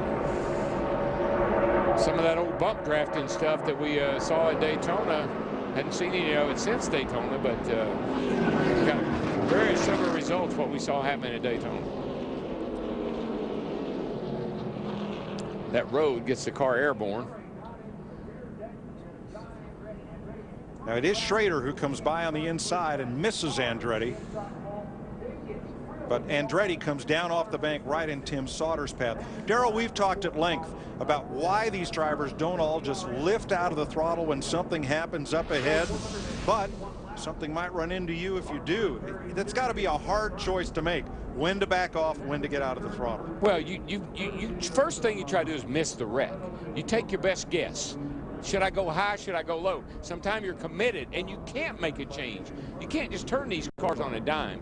And all of a sudden you realize I'm in trouble. You go for the brake, and that's the worst thing you do. And the car slides down in front of you, bam, into him. And Mike, he very well probably was out of the throttle, but remember, at the end of that back straightaway, you're running 170 or better. Even out of the throttle, you're probably still 140 or 50 miles per hour. Yeah, the TV just does not do it justice as how fast and how quickly you're closing. We heard John Andretti say he was okay and drop the window net. We just saw Tim Sauter walk to the ambulance. They are okay. Their cars are not. Fourth caution flag today. Kevin Harvick, Matt Kenseth, Kasey Kahne waiting to settle this. On a set of tires on a long run being 20 or 30 laps, feel like most of these teams only have one set of tires left. I'd say they maybe want to save them, maybe hold on to them. That's exactly what Tony Stewart and his crew were discussing, what to do about their remaining tires. You know, the other guys are going to stay out, and this is going to be a jumbled up mess. Yeah, I agree. I concur. I think we should save them. Are you trying to figure out what concur means? Or? No, but can you spell it? I know exactly what it means, but can you spell it? Yeah. Can you smell it or can you spell it? Spell it. Okay. I can't smell it and I can't spell it. S-T-A-Y-O-U-T. Down to D-I-C-K. The J.J. Yeley dinner conversation continues. Under caution, Jason Ratcliffe asked him, what exactly was it that you wanted for dinner? And he went into great detail, including the marinade. They all laughed, and then a couple minutes later, Ratcliffe called and said that Dick Berggren was going to have a picnic table set up for him right behind the pits. He could make a pit stop pretty much any time he'd like and have dinner. One of the crew members, after all that happened, said, that's why we love this guy. He's fun. It's great. There was once a race team in the 24 Hours of Daytona, Bolus and Snopes. First, they brought the car in for a pit stop just to wash it, and then they brought it in and they had a white tablecloth and silver and candlesticks, and they had dinner.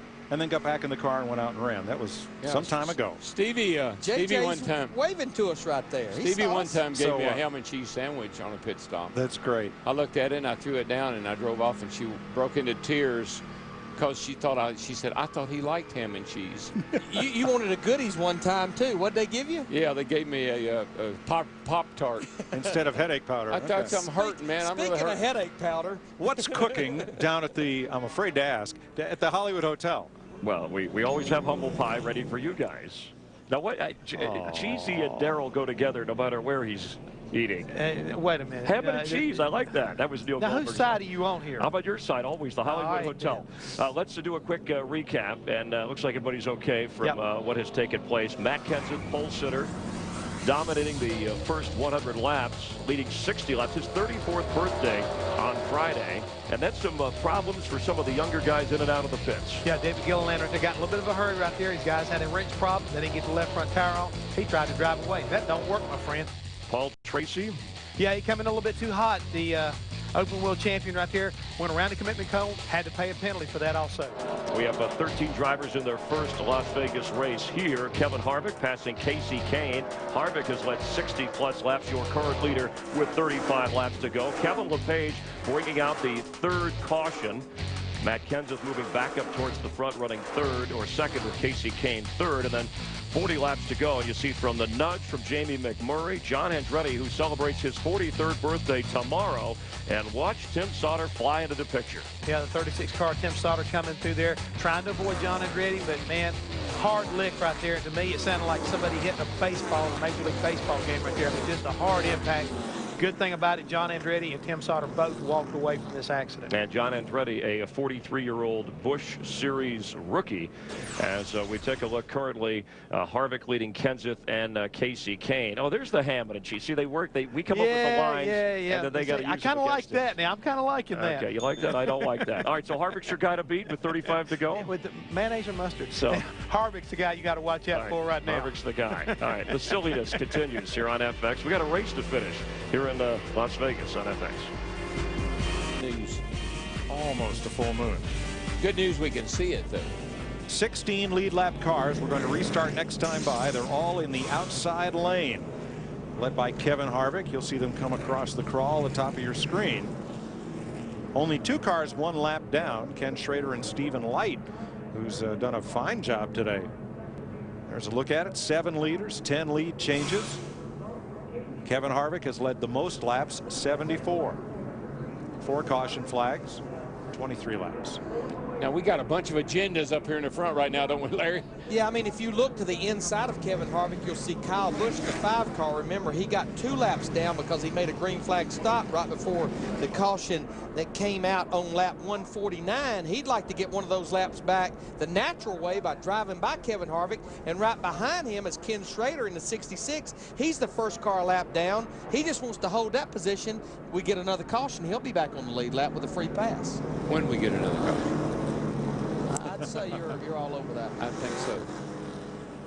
Matt Kenseth in second place, trying to become the 2nd driver to win at Las Vegas. I'm sorry, the 4th driver to win from the pole. Joining Jeff Green, Mark Martin, and Jeff Burton.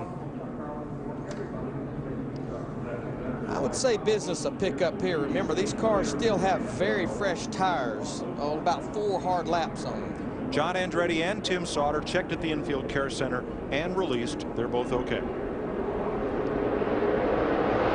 I think Matt Kenseth in that 17, he knows if he's going to make something happen, he needs to clear that 5 car Kyle Busch and make it happen in a hurry. And he does. I think he'll set sail now. I believe he'll run right on up there. And if he's got anything for Harvick, we're going to know it here pretty quickly. And Casey Kane is still right there in 3rd. He'd be lurking. And he clears the lap car of Kyle Busch in the 5. But boy, I'm going to tell you what, Kevin Harvick looks like he was fired out of a rocket at 21 car. Right now, Casey Kane in the 9, he's side by side for 2nd place with Matt Kenseth. I think Kenseth got a little loose off of Ford. Larry lost some momentum and allowed Kane to blow by on the outside.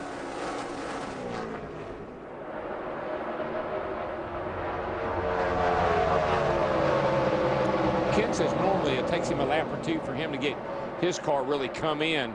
We'll see how that works out here, because really Kane's car has been a lot like that. I'll tell you what, they better not mess around. 27 laps to go. Kevin Harvick in the 21 car.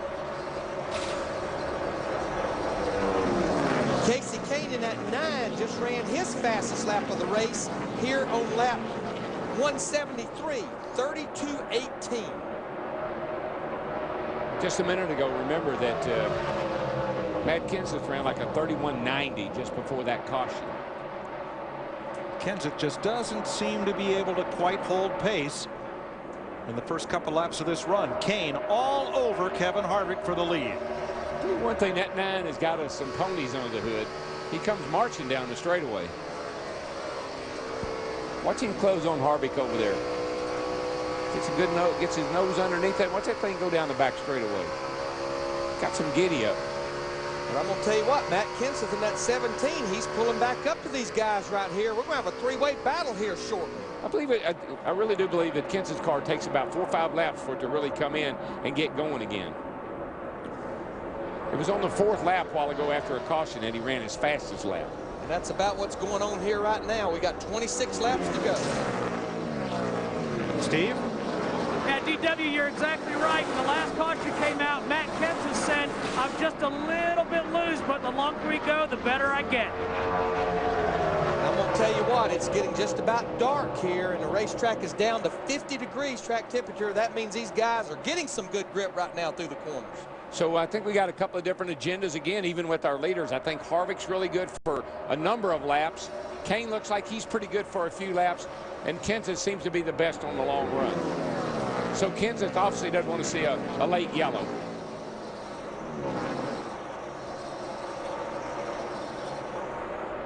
Now Denny Hamlin is going to drop to about 52 points behind Kevin Harvick the way things are running right now, with Hamlin in 5th. Carl Edwards behind him, and for the lead, Casey Kane is there. He looks underneath Harvick. Not this time. He took that high line again, Mike, down there coming to 3 and 4, and really gets a great run off of turn 4. Was looking underneath Harvick, but couldn't quite make the pass. Now he's moved to the high line over turn 2. Look at the run he gets over there. Wow. I mean, he looked like he was shot out of a cannon. He'll clear him going down the back straight. Now remember, he did that earlier, and Harvick came right back on him to put the kibosh on that move. But we've not seen Harvick move to the high side. You would think Casey Kane should go to the bottom now, maybe to protect that lead with the 9 car. Really tight. Somebody saying they're tight. Is that Harvick? That's Harvick. Not only really tight, but really now having to deal with Matt Kenseth. And Jamie McMurray almost got into the 11 of Paul Menard. They are not on the same lap. But John Wood is battling McMurray in 47. Wood fighting for 10th. Great run for John up there, fighting to get in the top 10. Jed Clampett's looking good today. Yeah. Excuse me? You know, lost his Jed Clampett in Hollywood. That's what he said right. when we were in Mexico last year. That's right. That's the funniest thing I ever heard. Now Matt Kenseth in the 17, he's taking advantage of this tight race car. Kevin Harvick in the 21, he takes second spot away, and Kevin Harvick probably is much tighter behind these race cars because he's lost the downforce on the nose. I think the cycle of the tires, Larry, 4 laps and then a long caution, got a cycle on his tires, and you can see these guys are saying, go Matt, go. Or go Cat, go. Whichever. Well, their job is done, they hope, because if this race goes to conclusion, the last 20 laps, Kenseth may have an advantage over Casey Kane on the long run. We'll see. He better get up there and get after him pretty quickly. Trouble for Aaron Fike. Yeah, Aaron has had a really tough day. He's 7 laps down right now, and looks like he's just going to take it to the garage area here with roughly 20 laps to go. He'll be only the 4th car out of this race, joining Tim Sauter, John Andretti, who crashed, and Joel Kaufman.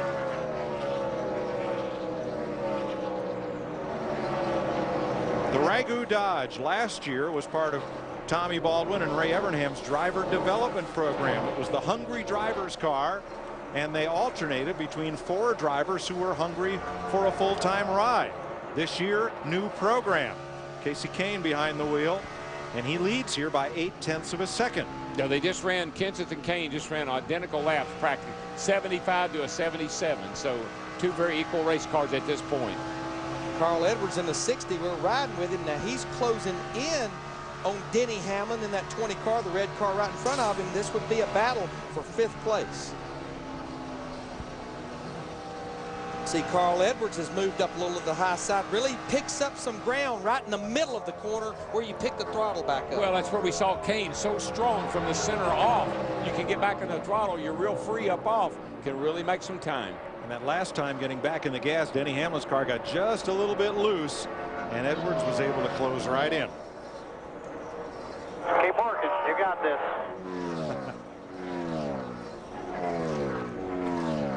Nothing like an encouraging word from your spotter. Get you up on the wheel, tell you you're doing a good job. And that was Denny Hamlin's group telling him, you just keep working it. You've got this. 17 laps to go. Don't lose this top 5 finish here. You know, I thought that was Bobby. Actually, I thought it was 60's bunch. It sounded like Bobby Hudson, but maybe it was at 20. You're correct, Darrell. It was Bobby. Now, Hamlin, right now, he's got to try to hold on to 5th because with Harvick slipping back to 3rd, that's a 15-point swing, and it would put Hamlin just 37 back of Harvick leaving here if the number 20 can hold on to 5th place. 16 laps to go. That's how the points sit in the positions the drivers are in right now. The big loser in the points today is likely to be Bernie Lamar, 4 spots. Greg Biffle in position to gain 5. Reed Sorensen to gain 4 positions in the standings. Now this is 2 cars. They've just had a solid run today. They're still on the lead lap, and right now we only have 16 cars on the lead lap. Johnny Sauter in the 00, Jason Keller in the 1 car. These guys right now are battling for 12th position. But I'm going to tell you about Jason Keller. I mean, he knows how to finish these races. He's on a streak of 8 consecutive races going all the way back to Kansas in September of finishing on the lead lap. You do that, you're going to have good finishes. And both those cars there are basically Busch cars. They're Busch. They're not Cup guys that are coming over and running the Busch Series. They're Busch regulars. That's a good job for both of them. And that streak actually is 9 consecutive races, working on 10 with Jason Keller. Sauter in the 00 is 12th. Keller is 13th. The car ahead of them, Kenny Schrader, is the first car 1 lap down in 17th position. And of course, he'd love to see a caution over these next 4 laps to get that free pass, because once we're in the 10-lap window to the end of the race, there's no free pass available. Tomorrow on Fox, the Las Vegas 400. Quite a few of these same drivers will be in the Nextel Cup race. Greg Biffle, Tony Stewart will lead them down to the green flag on Fox. And I wouldn't count this one over, because just think about again, Carl Edwards here last year, huge lead, 14 laps to go, cut a right rear tire down. There he is, working on Denny Hamlin.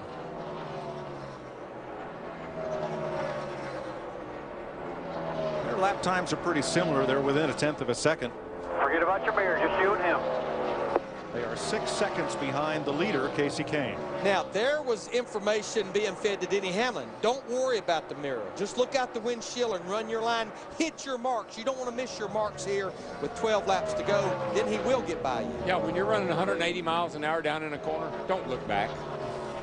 I'll do the looking back for you. That's right. Jason Leffler, Jason Keller, battle of the Jays for 13th spot. A little bit treacherous running side by side, and I think Jason realizes that. Jason Keller. This battle is about a half a lap behind our leader right now. Next time by, we'll have 10 laps to go. A welcome sight for many folks who thought that impending snow might prevent this race from even getting started today. And I'm going to tell you what, as we're watching this battle right here, we have a lot of heroes here today, but the real heroes are our cameraman that's been on top of this roof all day long doing 3 shows. On top of the roof, up on the scaffolding, on the crane, and along pit road. Our hats and gloves are off to you. Great job today. Guys and girls. These guys, they will not give up. They are battling for this position. Looks like Jason Keller in the 1. He's going to prevail here. We've got 10 laps to go. And Matt Kenseth has not been able to make any inroads on Kasey Kahne's lead. He's a tick quicker right now than Kahne, but I think Kahne knows he's got pretty well got it under control, probably being a tad conservative. Kevin Harvick holds third. Greg Biffle not gaining on Harvick. They're 0.8 of a second apart. Denny Hamlin still trying to hold off Carl Edwards to hang on to a top 5 spot. Here's Kenseth. He is 1.4 seconds back of Kasey Kahne with 9 to go. Yeah, there'll be 8 to go this time. There's a couple lap cars up in front of Kasey Kahne. I mean, that could be a problem for Kasey. He needs to catch these 2 cars in the right spot on the racetrack. Kenseth gets by the 65 car without any problem down into turn 1, but it doesn't look like Matt's going to be able to close the deal here. He's got to make up 1.2 seconds in 7.5 laps. Kahne's getting through the traffic really nicely. Car working well. It seems to be able to run high and low. Goes by on the outside here of the 01 car without any problems whatsoever. So pretty well got her on cruise control right now. And I tell you what, this race team, they've got it on cruise control right now, this 9 car, even though, like you mentioned a while ago, several different drivers go back to Mexico, sat on the pole, finished second, what Boris said.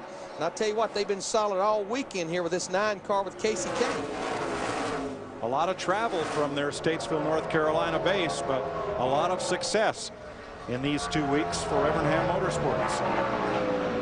Matt Kenseth dispatches Anthony Foyt. And there's probably no one that's any harder on themselves for not being successful than Ray Evernham is. He really beats himself up. He takes his stuff really, really seriously, which he should. But it's good when he has some success. Takes a little pressure off of him. Now with 6 laps to go, Kasey Kahne has a pretty clean racetrack in front of him. See Ray Evernham up there. Trip Bruce, the crew chief. Ray would never look up, and you will never see still him. where he's been pretty much the whole time. He isn't closing. You won't see a former driver celebrate until that checkered flag falls, because we all know coming off of turn 4, 5 more. Still things can happen. 5th place. Carl Edwards still gnawing away, and Denny Hamlin's 5th place position. Edwards was there. Sharp transition into the corner there by Hamlin. And here comes Edwards. Hamlin lost a little momentum getting in. And Carl got that good run on the high side. See if he can win this drag race down the backstretch.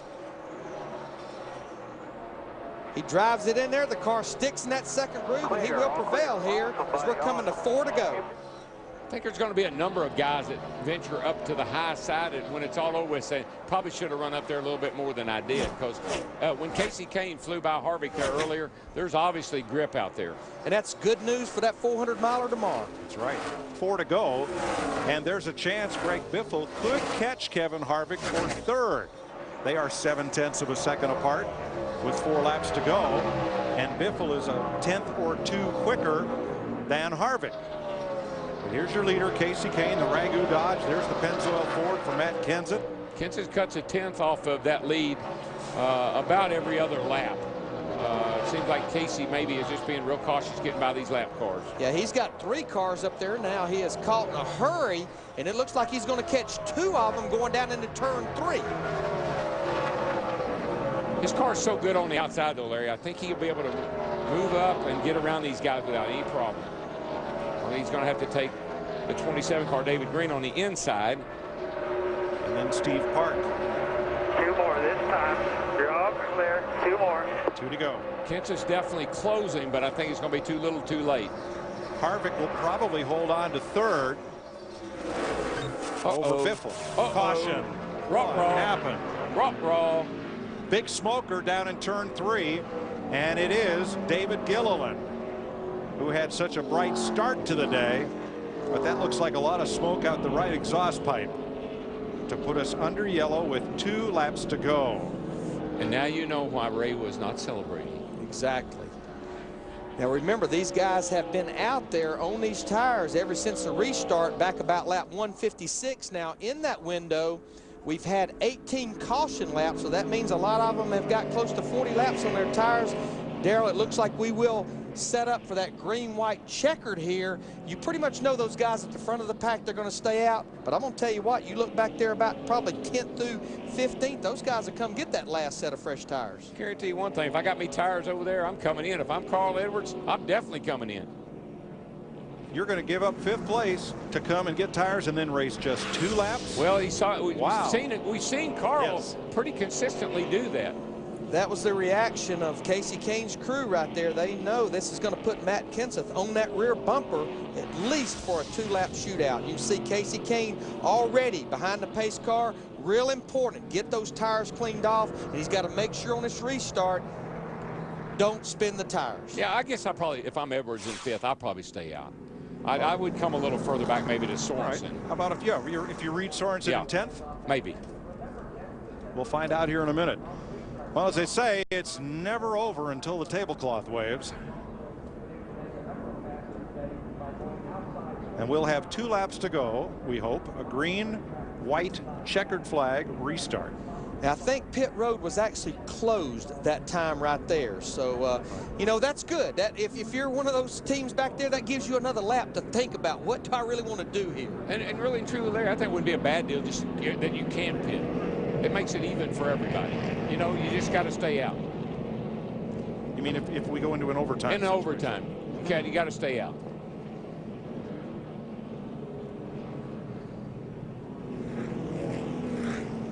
Got 16 cars on the lead lap. Now, Kenny Schrader, he is 1 lap down, but as we said earlier, within the final 10 laps of the race, no free passes available. In this restart, all the cars on the lead lap, regardless if you pit or not, it will be a single file restart, and they will all be at the front of the pack.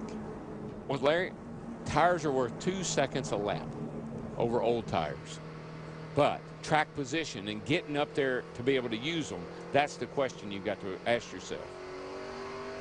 And it's really going to come down to how many drivers come to pit road, whether the leaders, you know that Kane, Kenseth, Harvick, Biffle, Edwards, the top 5 have probably got to stay out. If only a few in the back take tires, they're fairly safe. Right. If everybody from there on back take tires, And you know what I'm seeing? I'm seeing them start to spread out a little bit in 3 and 4. They want to see if the guys in front of them, maybe behind them, are going to make a pit stop here. Let me check my cards here one more time. Lay back just a wee bit. What am I holding it? Fakers and takers. Here come the top 4. No stop. Nobody thinks it's worth it. Oh, man. If the glove doesn't fit, you must not pit. Yeah, well, we're in Vegas. I'm a little surprised at that one. I wouldn't have done it that way. Confounding the experts and the critics, and we have plenty of both. Only 3 drivers came in and got tires on that caution flag. Jason Leffler, Tony Stewart, Ashton Lewis Jr., the 3 cars on the tail end of the lead lap, were the only ones that bit. The only thing I can think of is maybe they don't have tires. Possibly they don't have tires to put on. I know Tony did because he talked about it, but maybe the other guys have already used all their tires. We can find out. Jeff might know.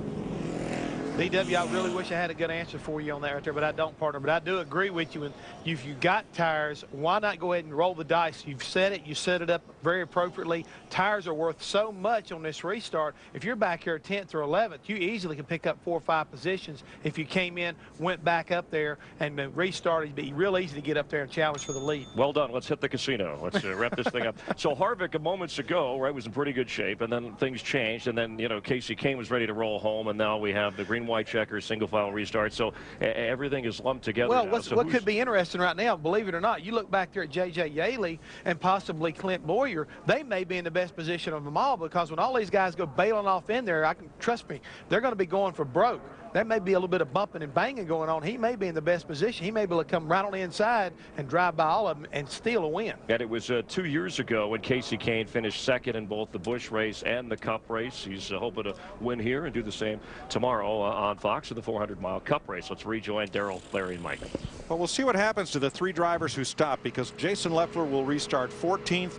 Tony Stewart 15th, and Ashton Lewis 16th. And if, as we've said all day, fresh tires are worth 2 seconds a lap, and you have 2 laps to go forward.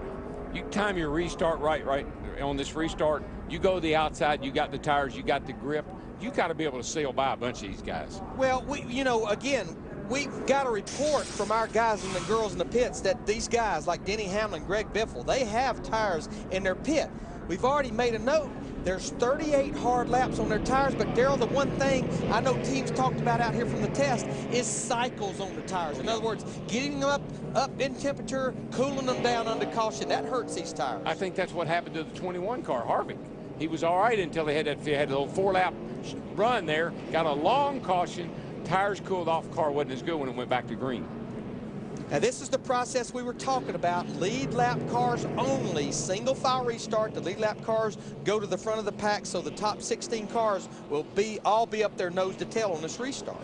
So if Kevin Harvick's tires did not like that last heat cycle, chances are cooling them off and having a chance to run here for 2 laps might not work in his favor. Is this a race between Kasey Kahne and Matt Kenseth? The best thing that could happen for Harvick is for Kenseth to be able to get a run on Kasey Kahne. They get side by side off of 2, go 3 wide down the back with the 21 on the inside. That could be a big move. Yeah, business would pick up. Yes, it would. They will wave the green flag. If they cannot complete the 2 laps without a caution, the field will be frozen and the race would be over at that point. Well, they'd still come to the checker under the caution flag, but the positions would be frozen. We get one opportunity at a green-white checkered finish. Kasey Kahne's Dodge, Matt Kenseth's Ford, Kevin Harvick's Chevrolet, the first 3 cars. That's what you call parity, isn't it? Again, have to be real careful not to spin those tires on this restart with these older hot tires. 2 laps to settle it. High stakes green flag. Already see it. Jamie McMurray in the 64 car. He's trying to get 2 positions on the outside, which is perfectly legal after the green flag display. And Denny Hamlin outside Carl Edwards got a good run on Edwards and clears him at turn 2. That's been an ongoing battle between those 2. Here comes that 17 looking down the back bumper here, and here comes Tony with his 4 tires. Fresh tire Tony, here he comes. 32 as well. Jason Leffler in the 32, he has fresh tires. They both get 2 positions. White flag side by side for the lead almost as Kenseth looked on the inside. Now I know we've only got 16 cars on the lead lap. We got a battle for almost every position going on right now. We got one for the lead, I tell you that. Kasey Kahne better not slip down here in 3 and 4. Stuart Leffler still coming. Clear by 2. They are into the top 10. 3 wide on the back stretch with those fresh tires. They're going to make it to the top 10 as they go past John Wood. Here they come for the win. Kasey Kahne in the Dodge. Kenseth loses a bit of ground off turn 4. Kahne will win it. Here comes a battle right here between Jason Leffler. Those fresh tires, he beats Tony Stewart back to the line.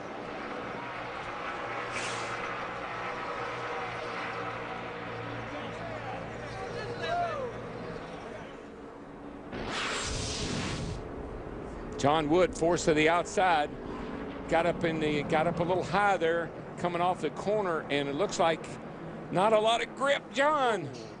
And Ashton Lewis, who also got tires in the Marines 25, got past. John went from 11th back to 14th. And the drivers who restarted 14, 15, 16 end up 11th, 12th, and 13th. Pretty good. That was worth it.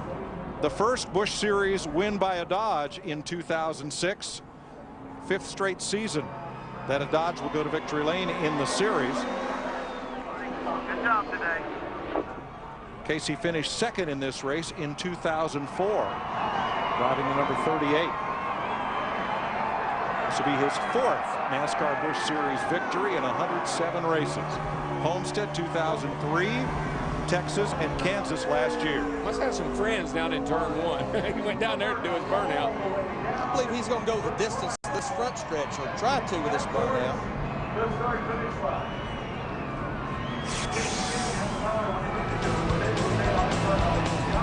Ewan-Claw, they're celebrating.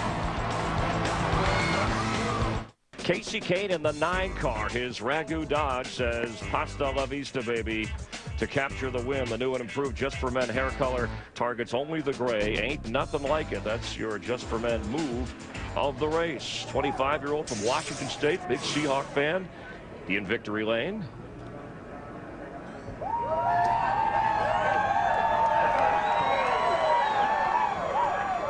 Let's check in with Steve Burns. All right, thank you, Chris. Kasey Kahne celebrating with his crew. Hey, tell us about the closing laps of Shootout with Matt Kenseth. Oh, it was just a great race. Matt and Kevin Harvick were very good all day, and we just ended up the best there at the end with the Ragu, Dodge Charger. These guys did a great job. Trip Bruce made a great call at the end, the final stop, and made the car the best it was all day. So really cool to win in Las Vegas. We've came close before, and I can't believe the crowd here. I mean, it's been so cold all weekend long, and these people are all still hanging out here. So we're looking forward to tomorrow's race also. Yeah, good momentum. It keeps rolling for Kasey Kahne. Jeannie? Moving in to Matt Kenseth, and I enjoyed your radio conversation right after the race finish where you said, I almost had him. Yeah, I mean, we have green and white checkers all the time lately, so, I got a good restart. It's hard to get a good restart on them old tires, and got a little bit of run on Kasey. He was just so strong off, too. I thought I was going to get a little run on him there and just couldn't get it done. My car was real tight at the end of runs and just didn't quite keep up with the head.